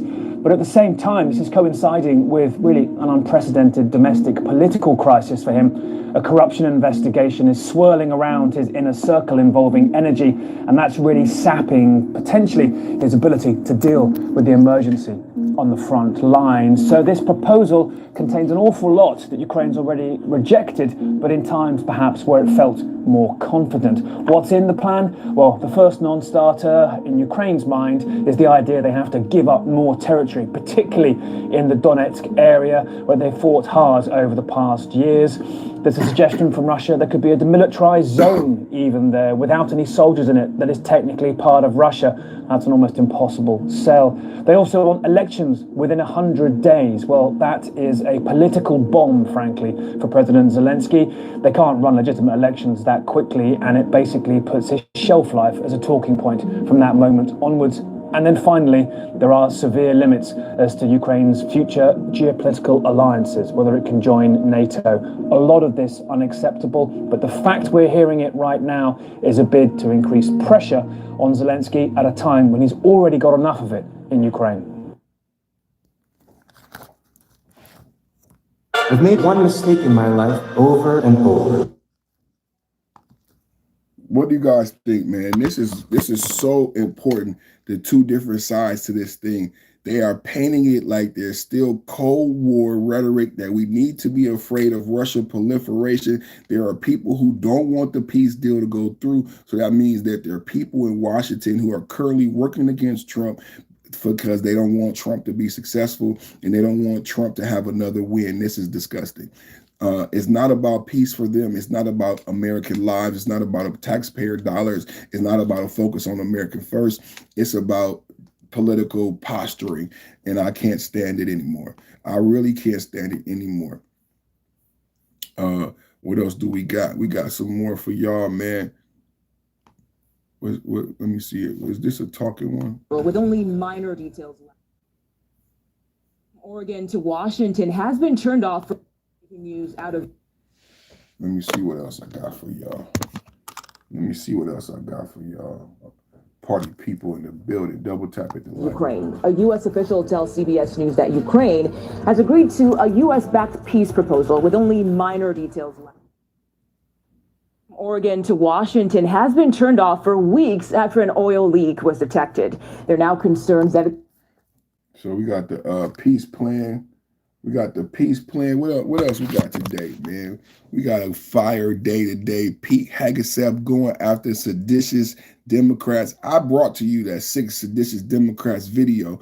Now we hear about Pete Hegseth and the Department of War going after these individuals. So Pete Hegseth and the Department of War is going after Mark Kelly for the seditious video that they put out last week about let me read what he wrote. So Captain Kelly, not only did your seditious video intentionally undercut good order and discipline, but you can't even display your uniform correctly.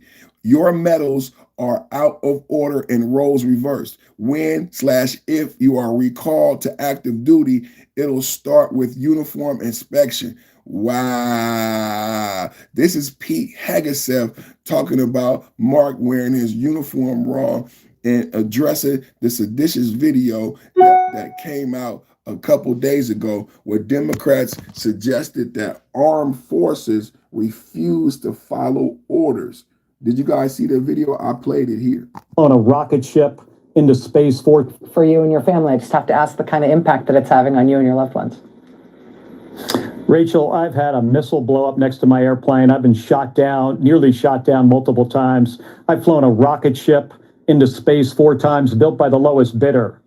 And my wife, Gabby Giffords, meeting with her constituents, shot in the head, 6 people killed around her.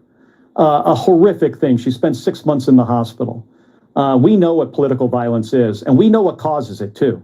You know, the statements that Donald Trump made is insightful, incites others. He's got millions of supporters. People listen to what he says more so than anybody else in the country. And he should be careful with his words. But I'm not going to be silenced here. Is it stressful? I've been stressed by, things more important than Donald Trump trying to intimidate me into shutting my mouth and not doing my job. He didn't like what I said. I'm going to show up for work every day, support the Constitution, do my job, hold this administration accountable, hold this president accountable when he is out of line. That's the responsibility of every U.S. senator and every member of Congress. He's not going to silence us. Let's listen to that again. For you and your family, I just have to ask the kind of impact that it's having on you and your loved ones. Rachel, I've had a missile blow up next to my airplane. I've been shot down, nearly shot down multiple times. I've flown a rocket ship into space 4 times, built by the lowest bidder. And my wife, Gabby Giffords, meeting with her constituents, shot in the head, 6 people killed around her. A horrific thing. She spent 6 months in the hospital. We know what political violence is, and we know what causes it too. You know, the statements that Donald Trump made is insightful, incites others. He's got millions of supporters. People listen to what he says more so than anybody else in the country. And he should be careful with his words. But I'm not going to be silenced here. Is it stressful? I've been stressed by, things more important than Donald Trump trying to intimidate me into shutting my mouth and not doing my job. He didn't like what I said. I'm going to show up for work every day, support the Constitution, do my job, hold this administration accountable, hold this president accountable when he is out of line.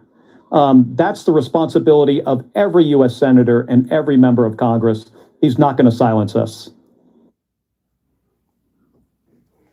I don't think nobody here would disagree with that, but that's not what you did. What you did is you went on there as a former armed service individual and you told armed service individuals to not follow orders. This is a very different thing. He's now crying wolf. He seems scared. He seems scared because somebody must have called him and told him he now understands what he's up against, because he didn't just defend himself. He didn't just go after Trump. What he did is he broke the law, and now he's afraid of what might happen. Let you go. What would you say directly to Pete Hegseth, the Secretary of Defense, of course renamed the Secretary of War, about this issue? Well, I think number one, you will never, ever, ever even be half the man that Senator Kelly is. You, sir, are a coward. And the fact that you are following this order from the president shows how big of a coward you are. And I can't wait you no longer are the Secretary of Defense. All right, Senator Ruben Gallego, thanks very much for letting you go. What would you say directly to Pete?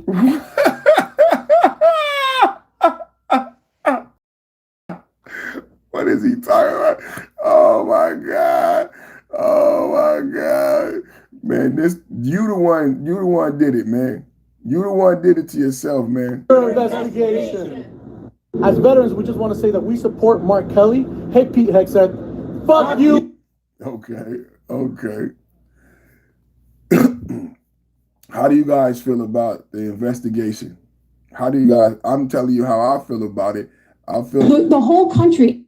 I think they were wrong. I think they were wrong for the video that they made, and now he's afraid of the consequences. I think they were wrong. Unarmed protesters in any way. I'm just asking the question. Don't laugh. Like the whole country. And by the way, my colleagues across the aisle. What is that based on? What evidence would you have that an order like that has ever been given? Giving that order to your predecessor, to a Republican Secretary of Defense, who I give a lot of credit to because he didn't accept the order. He had more guts and balls than you because he said, I'm not going to send in the uniformed military to do something that I know in my gut isn't right. He was asked to shoot at their legs. He wrote that in his book. That's not hearsay. So your poo-pooing of this, it just shows you don't understand who we are as a country, who we are. And all of my colleagues across the aisle, especially the ones that served, should want an apolitical military and not want citizens to be scared of their own military. I love the military. I served alongside my whole life, so I'm worried about you tainting it. Have you given the order? Have you given the order that they can use lethal force against honor? I want the answer to be no. Please tell me it's no. Have you given the order? Senator, I'd be careful what you read in books and believing it, except for the Bible. Oh my God. So your former predecessor, I guess that's not enough. Oh my Lord. Unarmed protesters in any way. I'm just asking the question. Don't laugh. Like the whole country. And by the way, my colleagues across the aisle. What is that based on? What evidence would you have that an order like that has ever been given? Giving that order to your predecessor, to a Republican Secretary of Defense, who I give a lot of credit to because he didn't accept the order. He had more guts and balls than you because he said, I'm not going to send in the uniformed military to do something that I know in my gut isn't right. He was asked to shoot at their legs. He wrote that in his book. That's not hearsay. So your poo-pooing of this, it just shows you don't understand who we are as a country, who we are. And all of my colleagues across the aisle, especially the ones that served, should want an apolitical military and not want citizens to be scared of their own military. I love the military. I served alongside my whole life, so I'm worried about you tainting it. Have you given the order? Have you given the order that they can use lethal force against honor? I want the answer to be no. Please tell me it's no. Have you given the order? Senator, I'd be careful what you read in books and believing it, except for the Bible. Oh my God. So your former predecessor, I guess that's not enough. Oh my Lord. Oh my Lord. I believe I'm military my whole life. My whole life. This is your leader. This is the people we have leading the country. This is the Democratic response to the seditious video. They were so proud of the video. They made a video. All six of them made a video saying, don't follow your orders. Don't follow the orders of the president. That's what they did in the video. And now they want to whine and cry about. Let me get you. Could you explain more about this allegation of a retribution campaign against you? What is being alleged by the Trump administration? Yeah, so the day after I made my floor speech demanding transparency from this administration, I got a letter from the Department of Defense, General Counsel, alleging that I had violated the emoluments clause. The long and short is that the allegations are false. They're half truths. They're innuendos, and they're just not true. It's an attempt to intimidate and silence me about work that I did in support of Ukraine. I've been very public in my campaign supporting Ukraine because I believe it's in the U.S. national security interest and it's a humanitarian concern. Let me get you. Could you explain? They looking terrified. He looked terrified. I'll tell you that right now. Man, he looking terrified, man. I got to go, man. It's been a great podcast today, man. My wife and kids is here, man. I'm excited. It's a holiday weekend. Thank you to everything. Thank you to everything. Thank you to everybody watching. Thank you for support. Double tap, hit the like button. Double tap, hit the like button. Double tap, hit the like button. Thank you everybody watching. Salute, subscribe. Have a great holiday weekend. I'll see you guys next week.